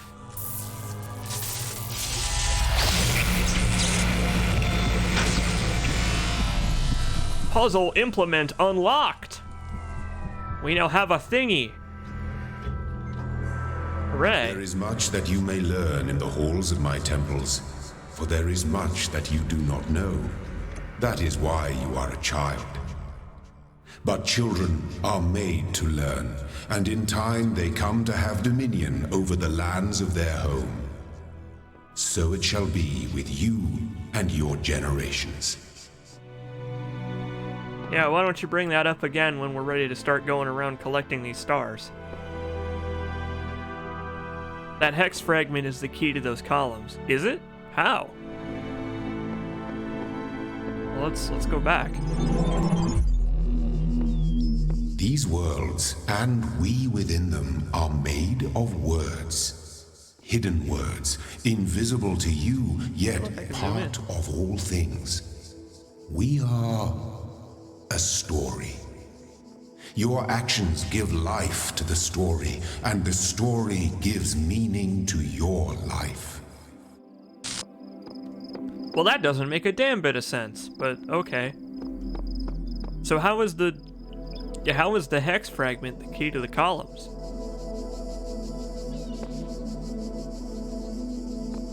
Do we have to put in the sex number? Do we have to put in 69? Tell me your secrets, column. You only need to push 2 buttons. Okay. Well, maybe let's try 7 and 20 then, I guess. Where's 7? Where are you, 7? There you are.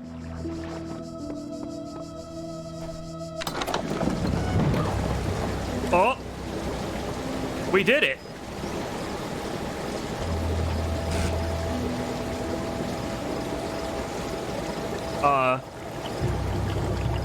Okay.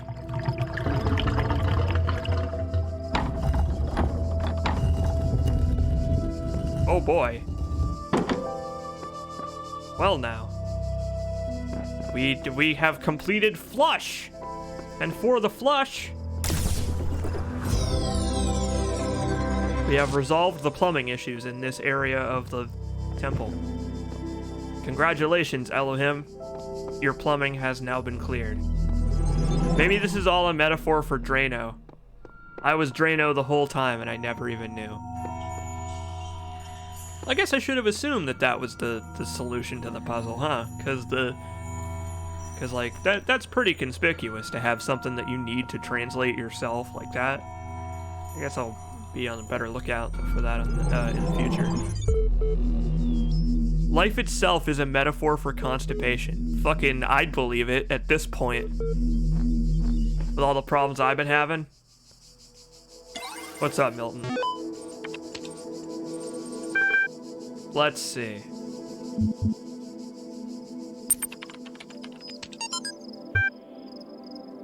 Hi, all. Everything's been moved to the EL facility. I know it's been sad to leave the good old Jeff building behind, but it makes sense for us to be on site, especially as there may be severe power outages in the coming weeks. Arcadie's team is already working bippity-bip-bop, bippity-bop, but you really don't need to worry about the teams getting in each other's way. The facility is genuinely humongous. Now let's get this show on the road. Nadia. Okay. I guess Jeff was closing up shop at some point. I'll keep this short. You all know me, so you know that I know what I'm talking about. I realize that you're all working on projects meant to somehow avert ip-bop bibbity-bip-bop, find a solution. I believe that bip-bip-bibbity-bip-bop preserve the non-biological components of bip-bop-bip-bop-bip. Bip-bip-bip-bibbity-bip-bop-bop, not in terms of bip-bop immediately.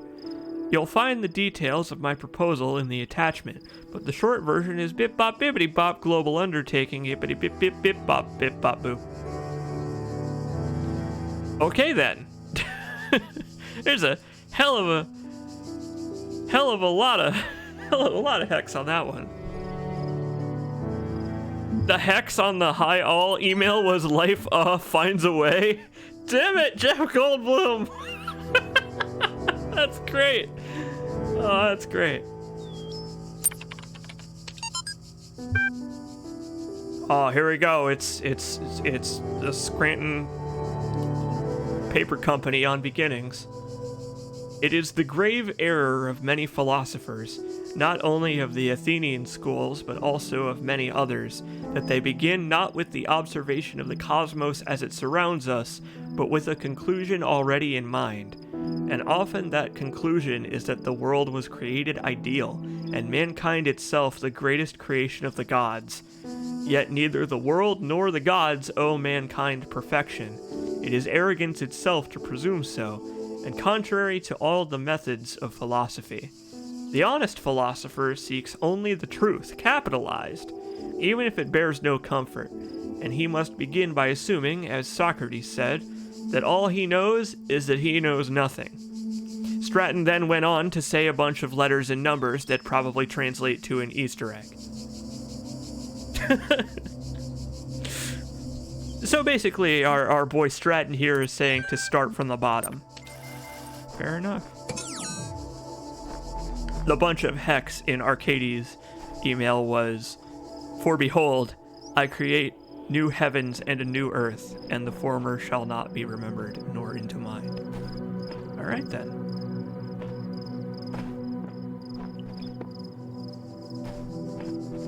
Oh boy, that's a long way down. I don't think I could survive that drop. This game does have fall damage in it, and you can die from falling too far. Oftentimes falling into falling out of bounds, because boy, they sure do love to put you on high cliffs. But I do enjoy exploring, so I'm glad they let you. I'm glad they let you poke around at the edges of the game world, because sometimes they hide stuff out here. Like, look at this. There's a way down. How about that?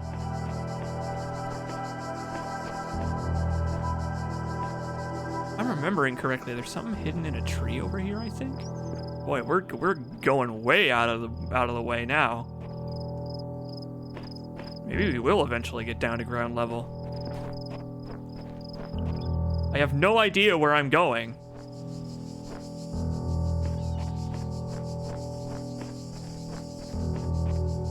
Exploration is fun. Part of what this game is all about. I wonder if there was something down here. There has to be, right? Because, like, otherwise, why would I be able to just go down this random-ass cliff?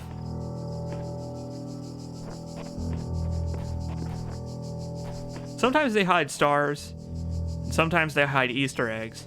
But usually, if you are able to explore just a random part of the environment, it's completely out of the way of everything else, there's usually something to find.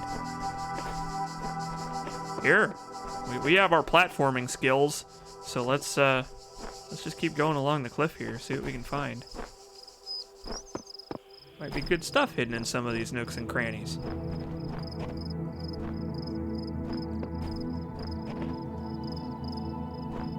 Jump, coward. What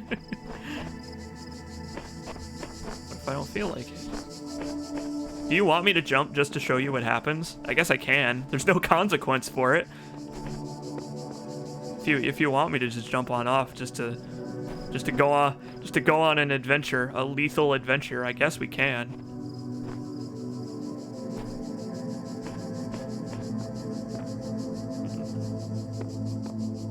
Around in the bushes like a fucking lunatic. Elohim's probably watching this and he's like, Why? Why is my child not solving puzzles? What have I done? This was a total mistake. I don't care, I just enjoy calling you a coward. I see how it is. There's a big cliff down there. Up!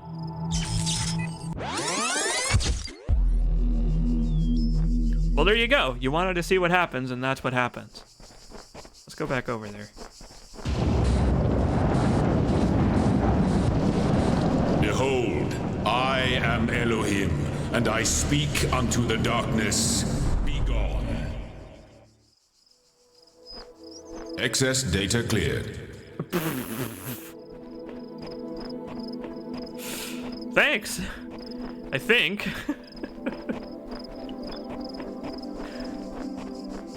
Here's an audio log over here. Looks like a beach ball? The answer that came to me again and again was play. Every human society in recorded history has games. We don't just solve problems out of necessity. We do it for fun. Even as adults. Leave a human being alone with a knotted rope, and they will unravel it. Leave a human being alone with blocks, and they will build something. Games are part of what makes us human. We see the world as a mystery, a puzzle, because we've always been a species of problem solvers. I guess that makes sense. I mean, I'm sure they want you to listen to that and be like, oh, video games. Video games also are like that. But just in a general sense, I guess that's true. Oh yeah, we didn't actually ever go over here because I fell off and died like a really smart, cool guy. So I wonder what actually is over here.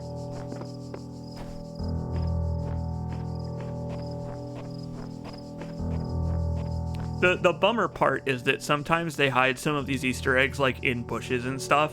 So it's like all this foliage can sometimes be a detriment to our desire to Easter egg hunt. I think this is where I fell off like a big dummy. Aha! What have we here? Sam, have you reached the Sphinx yet? We've translated one of the lines, but we still don't have a solution. It says the true riddle of the Sphinx has many questions, but only one answer. Oh hey, that's from Serious Sam 3. Okay. That's weird. But alright.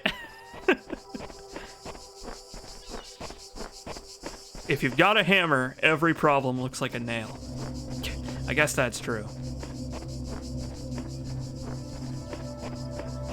Well, okay. We found an Easter egg, I guess. Let's go solve some puzzles, shall we?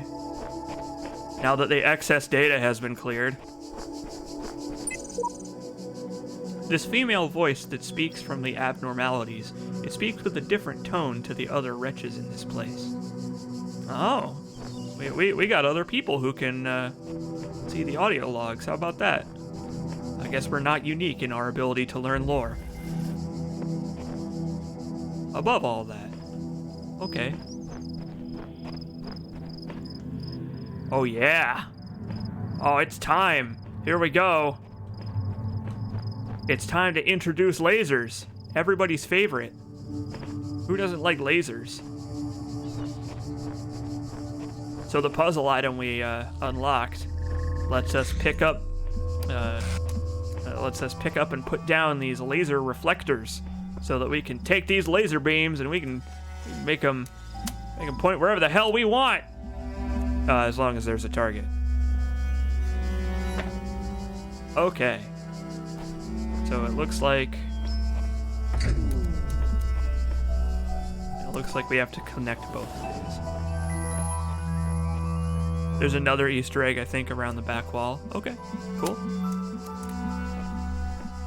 So if we put this here, we can take this one and put it up here. Oh no, we probably want to do that with the blue one. Come here! Something I think is really clever is that the game requires a laser to be connected to its end spot for a second, so that you can't fudge puzzles by like just connecting the final laser real quick and then ducking in and letting it close behind you. No, they force you to actually solve the puzzle, which is fucked up. Also, the lasers don't hurt us, by the way. We can just... Our body actually does block them, but we can just walk right through them. I'm sorry if you were hoping that the lasers would melt my robo flesh. It does not work like that. However, you might have seen somewhere over here, I think it was over there, there is a laser reflector poking up out of the ground so that you can get a laser outside the puzzle somehow. So maybe we'll mess around with that when we get to it. Don't cross the streams. Oh, believe me, I know the dangers of crossing the streams.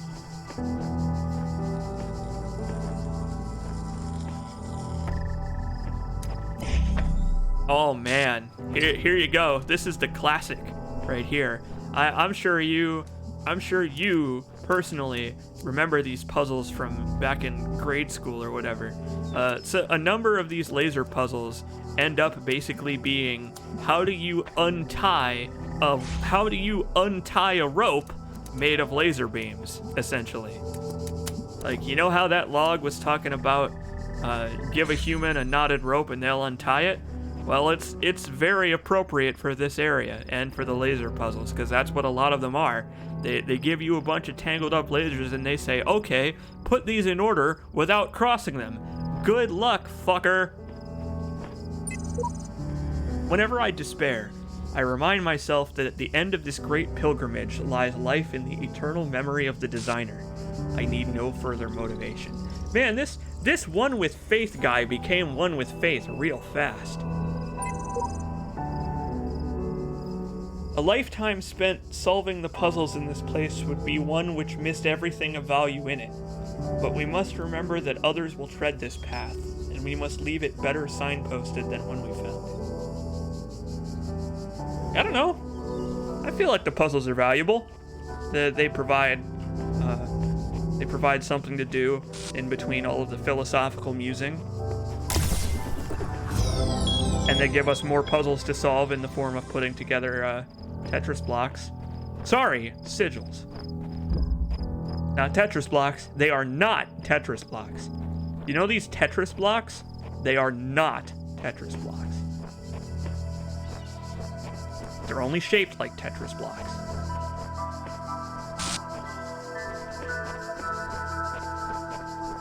So, around the back wall, you said there was another Easter egg. Do you mean over near where I found the radio? Or do you mean in this area? Do you mean like way the fuck over there?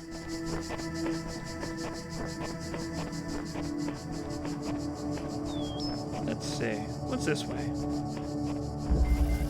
Branch it out. You got it. Big fan of branching out. I branch out all the time. By which I mean, I hardly ever finish the games that I start live streams of. Near the bridge area. Okay.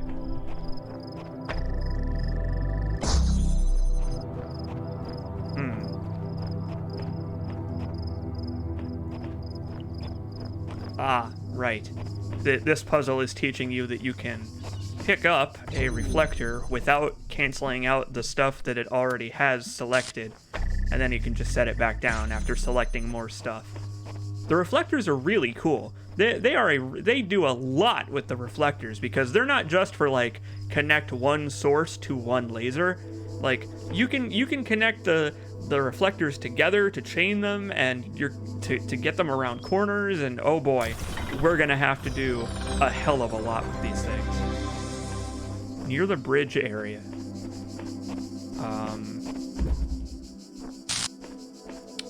Gonna need to be a little bit more specific. In the meantime, let's do some platforming. See if we can get up here. There is one Easter egg in this area that I do remember. And it requires jumping. I think it's over here, actually. Anyway, this is the laser I was talking about. There's a laser outside the puzzle here that we can use later. Not right now, though. What have we here? If anyone ever reads this, the trick is seeing the assumptions you're making about the mechanics and reassessing them. Good luck. Naming function error. Thanks, naming function error. Ah! Hello there. Straight from the start of the area. Okay, cool. Well, we'll be on the lookout for that. I'll go and find that. I really like that some of these areas look like areas that could have a puzzle in them, but then they don't. Like, just random ruins that look like they could contain parts of a puzzle. Aha.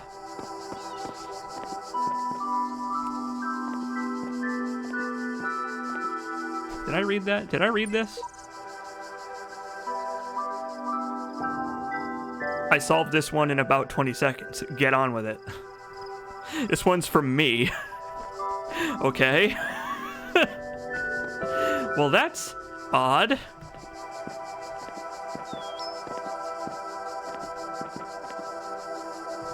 It's your past self, yeah.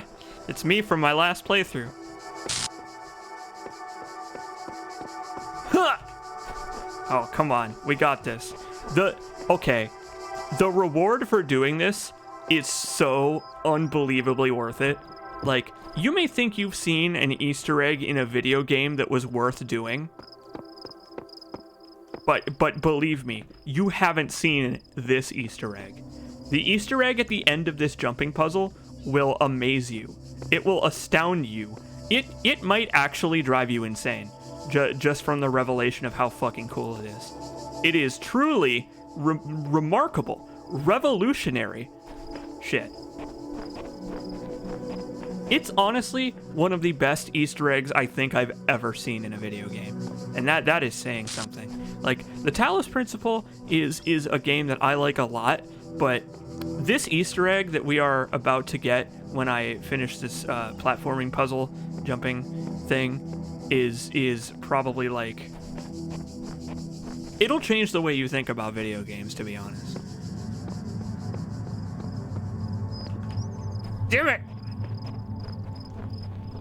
By the way, this is not a platforming game. Damn it! We'll get there. I will change your fucking life. This will be the greatest thing you've ever seen when I eventually get this. Believe me.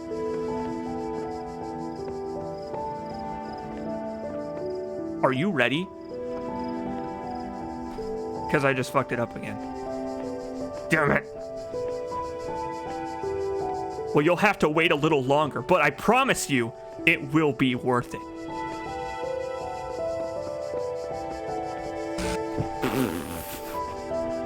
See, the problem is that, like, a normal running jump is, like, too short, but a sprinting jump is too far. It's so annoying. Thankfully, you don't ever have to do platforming like this in the actual game. Like, the only time you ever have to do platforming is when you're just exploring around. Jump diagonal. Yeah.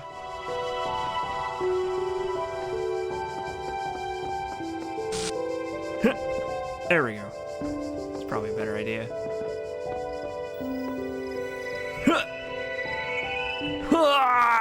Damn it. Jumping diagonally is a it is a better idea, though. You're right.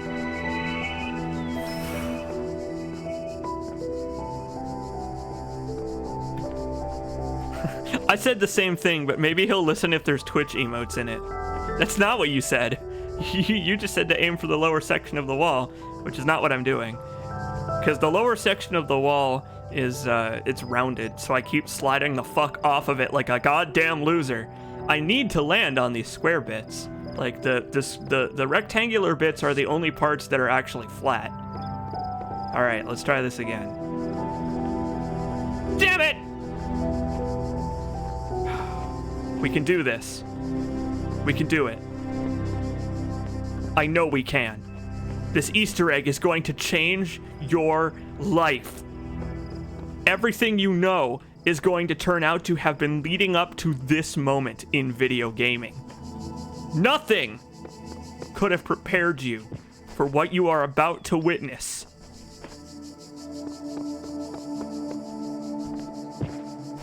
God!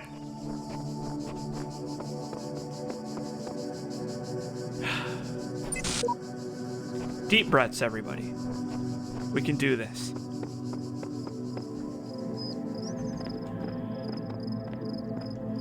The real Easter egg is the friends we made along the way. It's true. Happy Easter, everybody. This is the rest of the stream, isn't it? Yes, it is.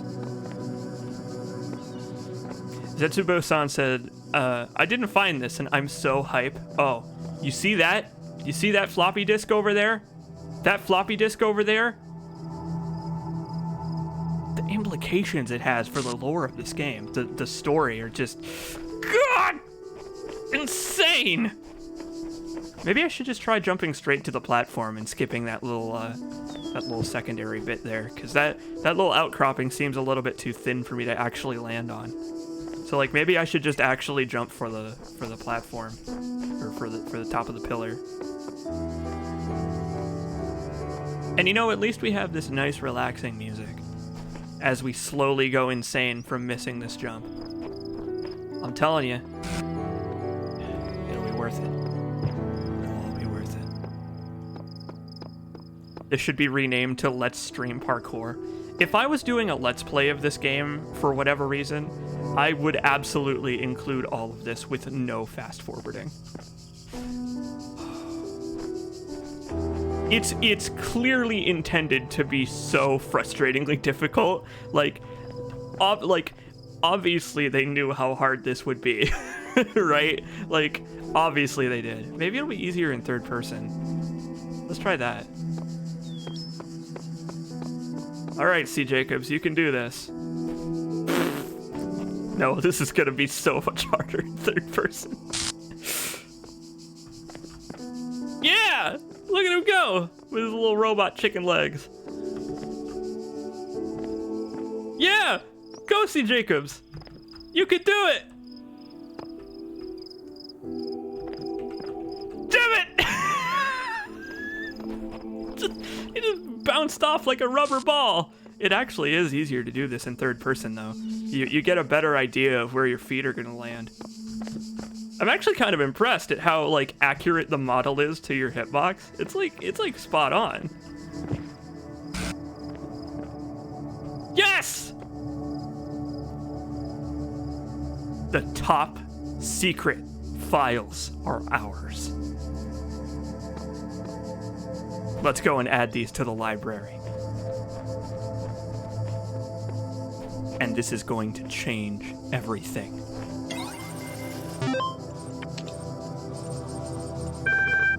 That's right. It's kitten JPEGs.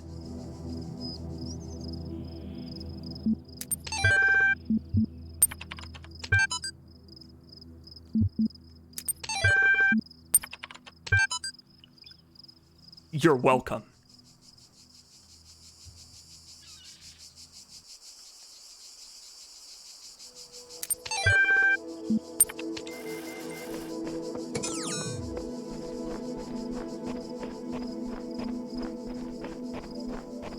They distilled the internet down to a floppy disk. I love the future.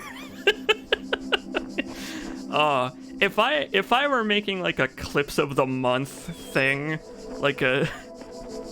if I were making like a clips of the month thing, that would be on the list. All right, so I was told that adjacent to the start there might be an Easter egg.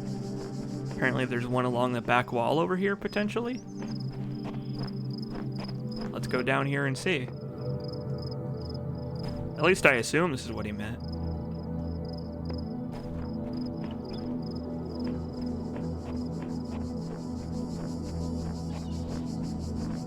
The brick wall? What do you mean the brick? What? You weren't talking about the kitten JPEGs, were you? Because the kitten JPEGs are the ultimate Easter egg. There's really nothing past that. There's nothing more after the kitten JPEGs. What, over here?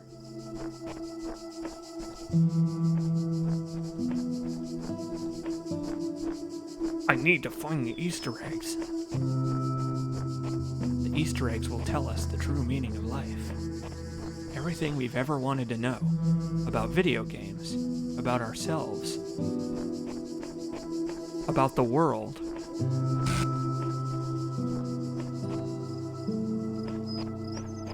Radazazel says, "Tremble in fear, for I hath returned from Doctor." Welcome, Radazazel, to the Talos Principle, where we look at cat JPEGs and try to avoid philosophical debates. Zetsubo-san, I have no idea what you're talking about.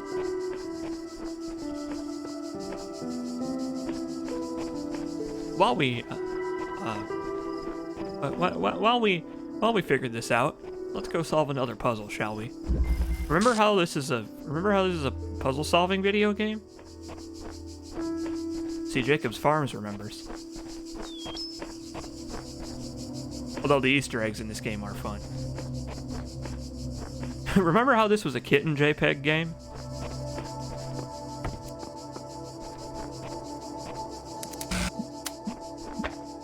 What are we playing? It's got something to do with Soma, but then again, a lot of video games do. So it's something to do with Soma and Talos, and really not sure. Really just not sure anymore. There we go. So we did that.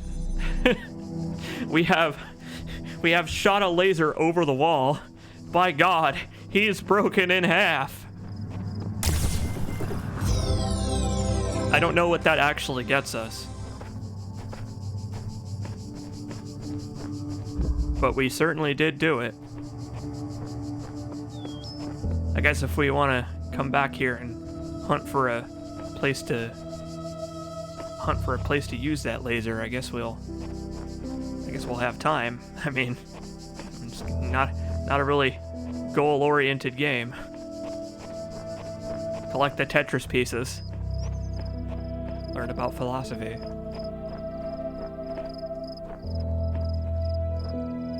Yeah, we found the tower. I imagine that one of the puzzles around this area that also can see that tower has a reflector in it that we can use to access a secret area. Probably get a star or something.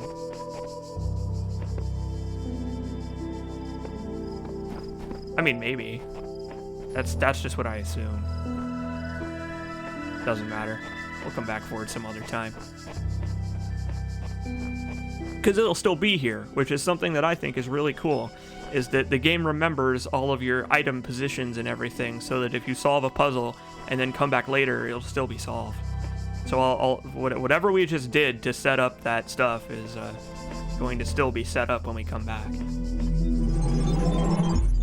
And we will be coming back, because we're going to want those stars. And hey, look. We now have box. It's time to embarrass myself further with more Tetris piece puzzles.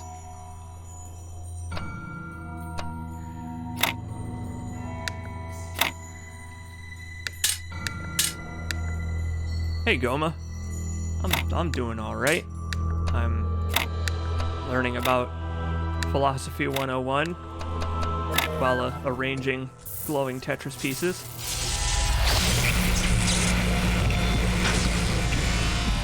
Unlocking the ability of Cube!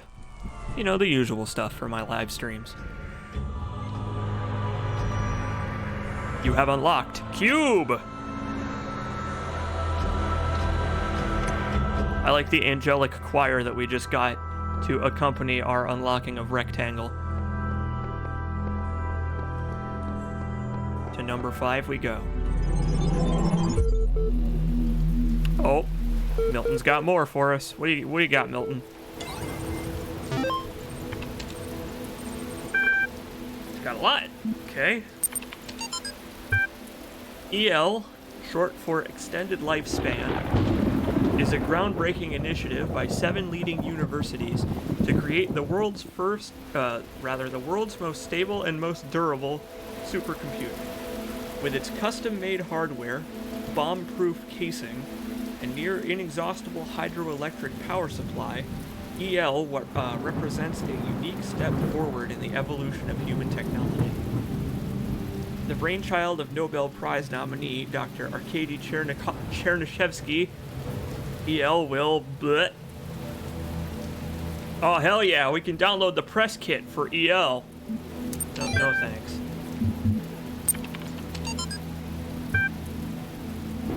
Once a true artificial intelligence has been created, the issue of citizenship is going to come up. If we acknowledge that the AI has all the abilities of the human brain, should it not be considered a citizen? Is it not, in the legal sense of the word, a person, and thus a potential citizen? But where do you draw the line? Some people will object. Will the great apes become citizens? Elephants? Whales? The more intelligent parrot species? It's crazy, they will say. I would remind these people that we live in a society in which a corporation, as abstract an entity as one can imagine, is considered a person. Oh, we live in a society! Bottom text. The Talos principle.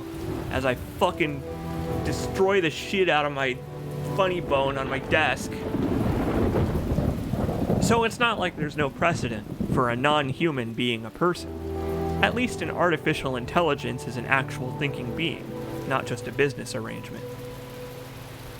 But perhaps we do need to question the definition of personhood. Increasing amounts of evidence regarding the intelligence of elephants or the existence of culture among whales, for example, could be a sign that we need to answer some difficult questions. Who better to debate these questions with than the young genius who revolutionized the bop.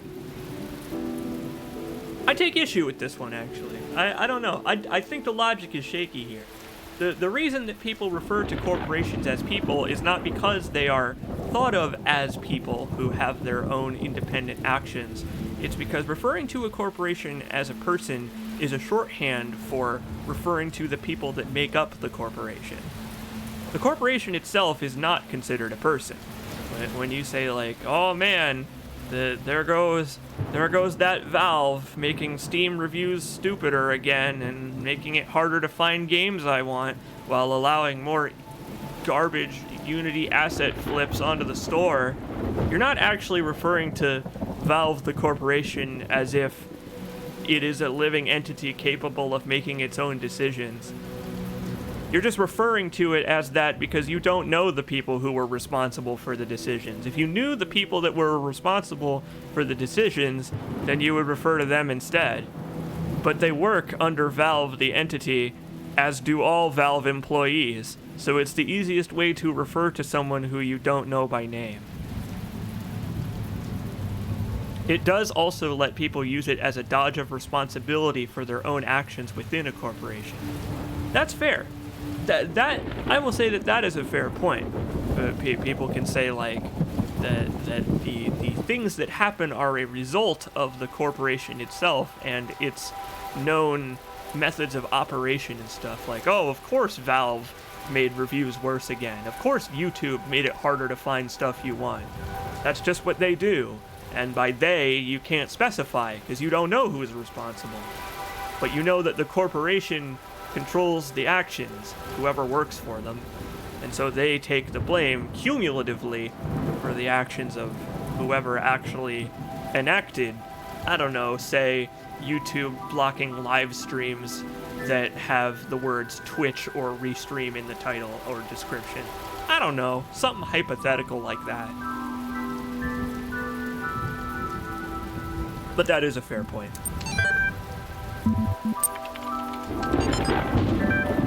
This is a little bit further along in the Athena story. Our first one was number 6. This one is number 8. You must consider these riddles, the Sphinx said, and tell me the riddle that I did not reveal. The Sphinx smiled, the gears in her jaw creaking, her teeth a nightmare of rust. Her left eye flickered, but none of its terror was diminished. The runes were silent. In the error. I think, she finally said, that the riddle you did not reveal is this. Why do these riddles exist in the first place?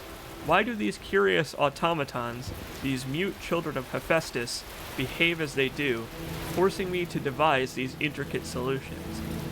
Each is a riddle, but the greater riddle is their purpose. The Sphinx did not answer. Her eye was lifeless now. Athena removed it from its socket, knowing that its power would aid her, yet feeling also a deep sorrow at the passing of this fearful creature.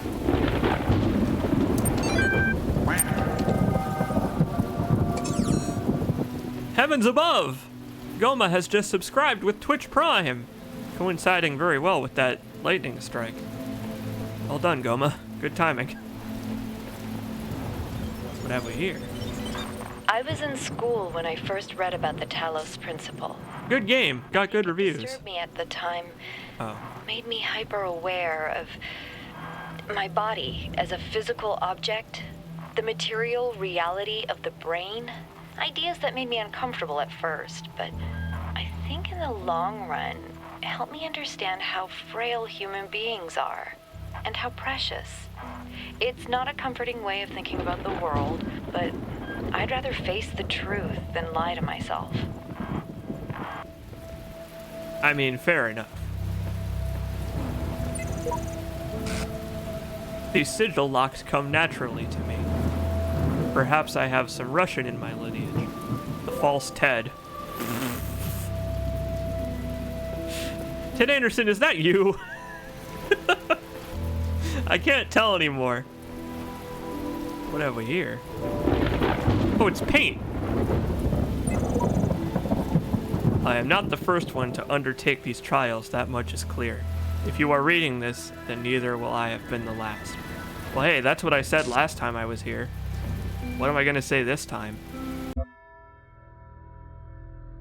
Let's see.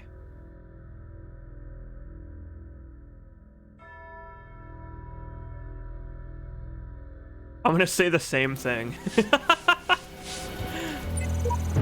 Here we go.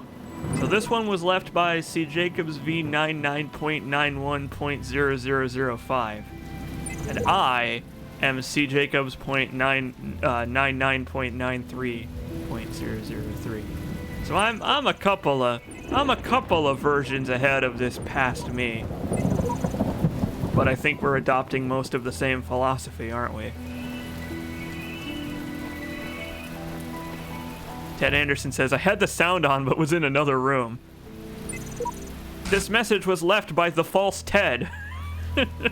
It's you, Ted Anderson. You are a part of my story. Yup. .003 is when I got the Crohn's update. Oh man, there's a lot of messages over here. What do we got here? Powerful device fashioned by the designer. That was by One with Faith. What's a hexahedron? Sam are right. A cube. She left that one. The edges are beveled. That makes it a decahedron. By Always Right. You forgot the indents. With the indents, it's like a super polyhedron. By Realist 7. But the convex hole is a decahedron. Topic closed. Wrong. My dog. Okay then. Very mixed opinions on what is a decahedron. Yup. Thread locked. Cubes obtained. For the record, all of these people were wrong. It's a hexahedron. Thank you very much. Add on to it. I can't. I used my paint. You only get so much. Unfortunately, I can't add my, I can't add to the discussion to say they're all wrong. Okay. It's kind of sad that the very first thing that I saw in my weird messed up head when carrying the box is that it looks like I'm carrying a pizza delivery box. Like, look at this. It's like I'm offering a pizza all the time. The Talos pizza. I imagine it probably wouldn't taste very good. Well, that's a huge QR code. Epitaph. Child program codename Apis terminated here. Logic. Failed random memory test. Final memory dump. I try. Again. I cannot understand. I am not enough. This one didn't even continue. This one had no progeny programs. And hey look, this one was left by Ted. Rest in peace. It's nice of you to offer your condolences, Ted. I need a box. Damn it.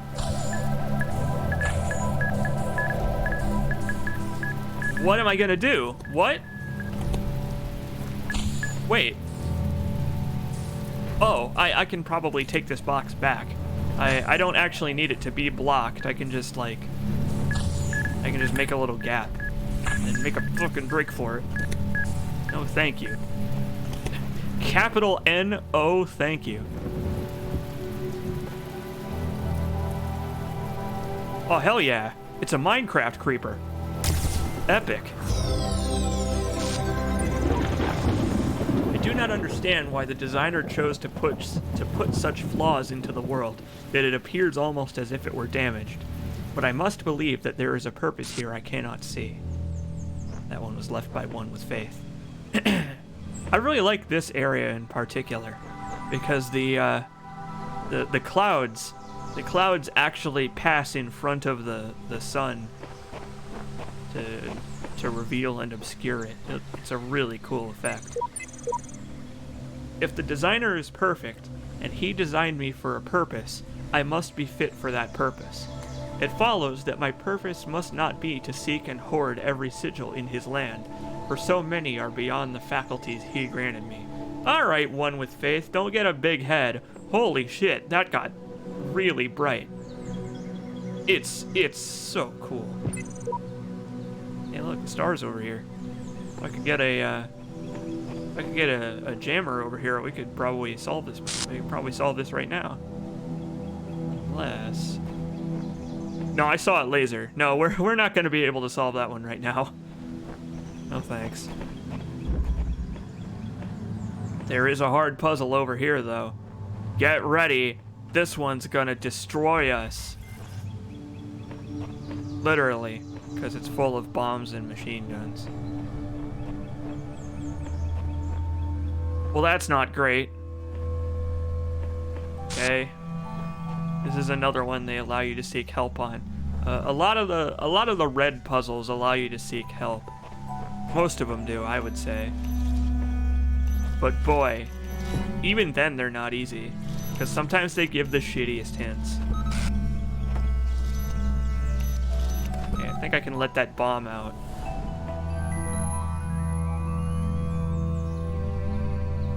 Can you sacrifice your cube? No, that's not allowed. Okay, that's one down.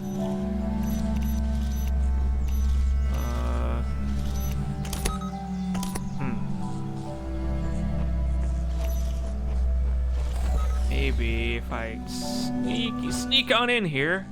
There we go. Look at that. That is another turret murdered. What do you think, the Talos principle? Do these turrets count as people?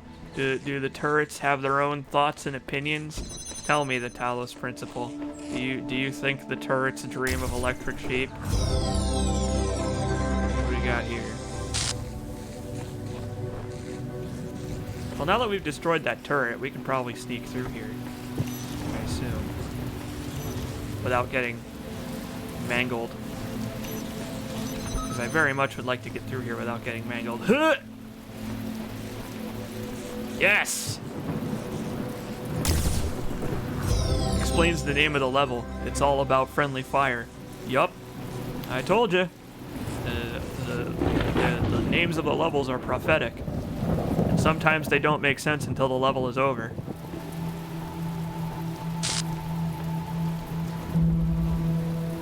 Let's keep going. What's over this way?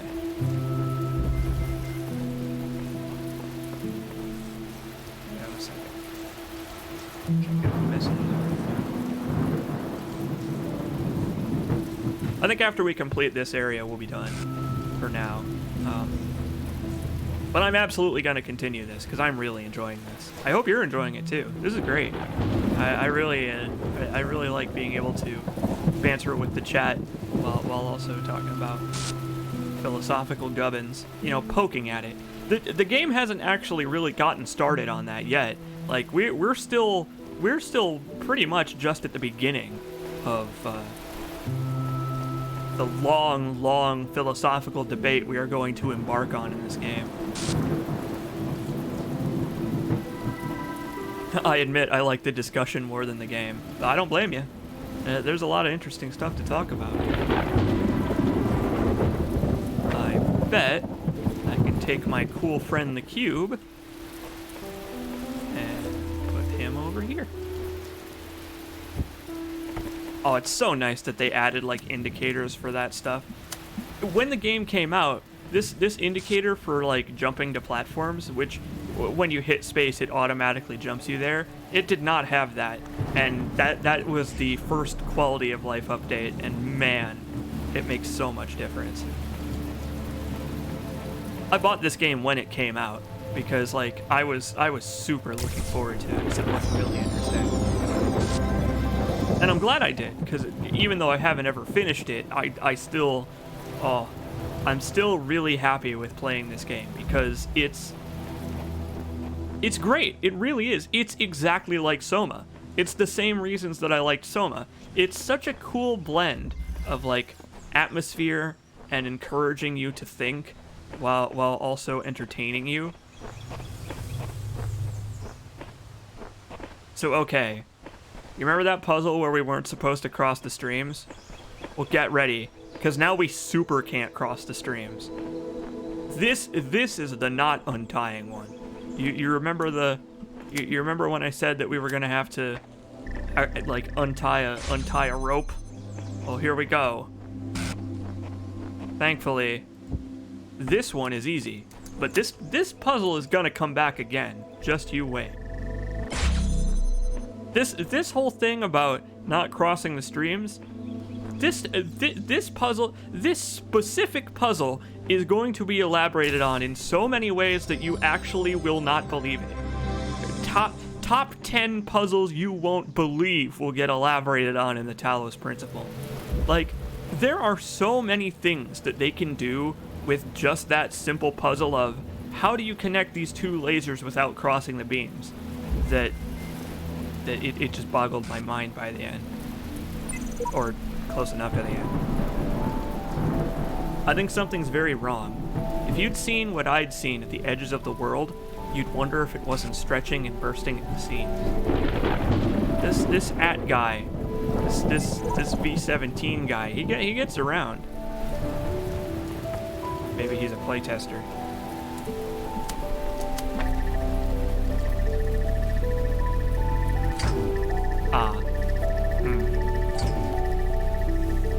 Pro Team make good games.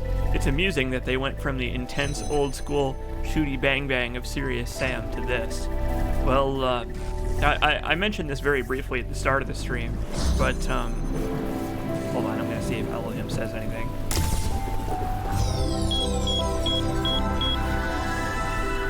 Okay, nope.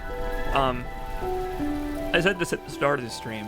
These puzzle elements were originally going to be in the original Serious Sam back in the day, but this was back when they had so many technical limitations on their engine that they couldn't include any of the puzzle elements, and so they decided to shift focus and boil Serious Sam all the way down to only the shooting, and they stripped out the puzzle elements entirely. And this game is the opposite way around. This game is only the puzzle elements, with nothing beyond that, with the philosophy stuff added on top of it. And it's really cool how they worked it all in there. What do you got for me? You have received a reply to your user support ticket. By who? Okay.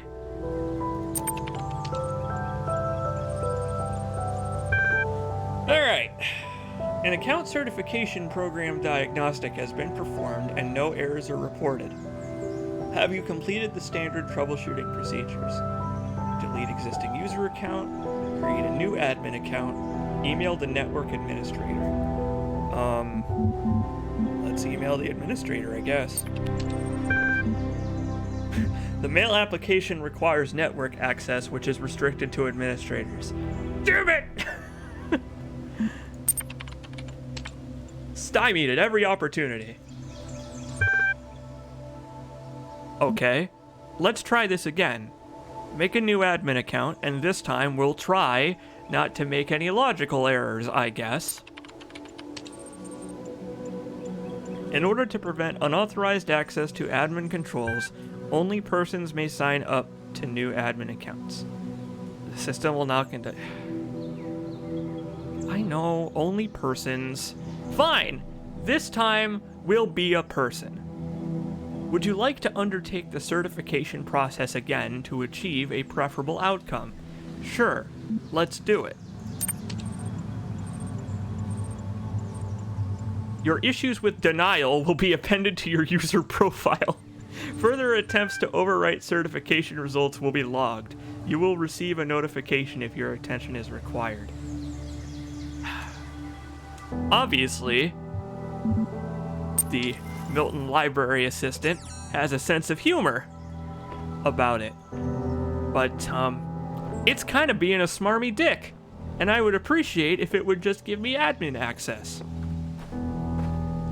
I get it, Milton Library Assistant. You're trying to teach me that I don't know anything about being a person, despite being a person. I get it. I understand. But you don't have to be such a jerk about it. You can just say that. We can make friends, and then move on. But no, the Milton Library Assistant wants to play things the hard way. So I suppose on the next stream, we'll play its game. And on the next stream, we will resolve the rest of the puzzles in this area and see what's beyond that gate now that we have all of the puzzle pieces necessary. So alright everybody, that's gonna do it for the Talos Principle today. Thanks for hanging out everybody. This is great. I'm enjoying this a lot so far. This is a really cool, I'm glad I had this idea to stream this instead of just playing it for myself, because the interaction is great. I've been thinking about this for a while now. I mentioned it in the C. Jacobs Discord today, but I've been thinking about it for a while. So I'm glad that it ended up working out. And before we go here, I would like to say again, hold on.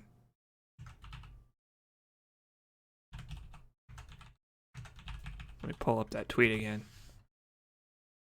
I would like to say again, my dear friend, the Top Hat here, he is accepting commissions for logos, UI design, posters, pretty much whatever visual art design you can think of. You might have to full screen it to see this full tweet because he only made it one image. But oh, he did. He made he split it up into smaller images too. But yeah, he makes really good crisp logos. He's got a good sense of visual design. So do me a favor and go to his Twitter at twitter.com/topapahatata. Do me a favor and retweet his tweet, or at least take a look at it. And if you're considering, if you're considering, I really recommend it because he knows his stuff and he'll do a good job. So, okay, everybody, that's gonna do it for the Talos Principle today. Thanks for hanging out. The Evil Within will be updating tomorrow, and the Surge will be updating on Sunday. I just didn't feel like working on them today because I had to go out with my grandpa and help him pick out a new computer because his pooped out. And this was a good way to relax after. So see you around. Take care, everybody.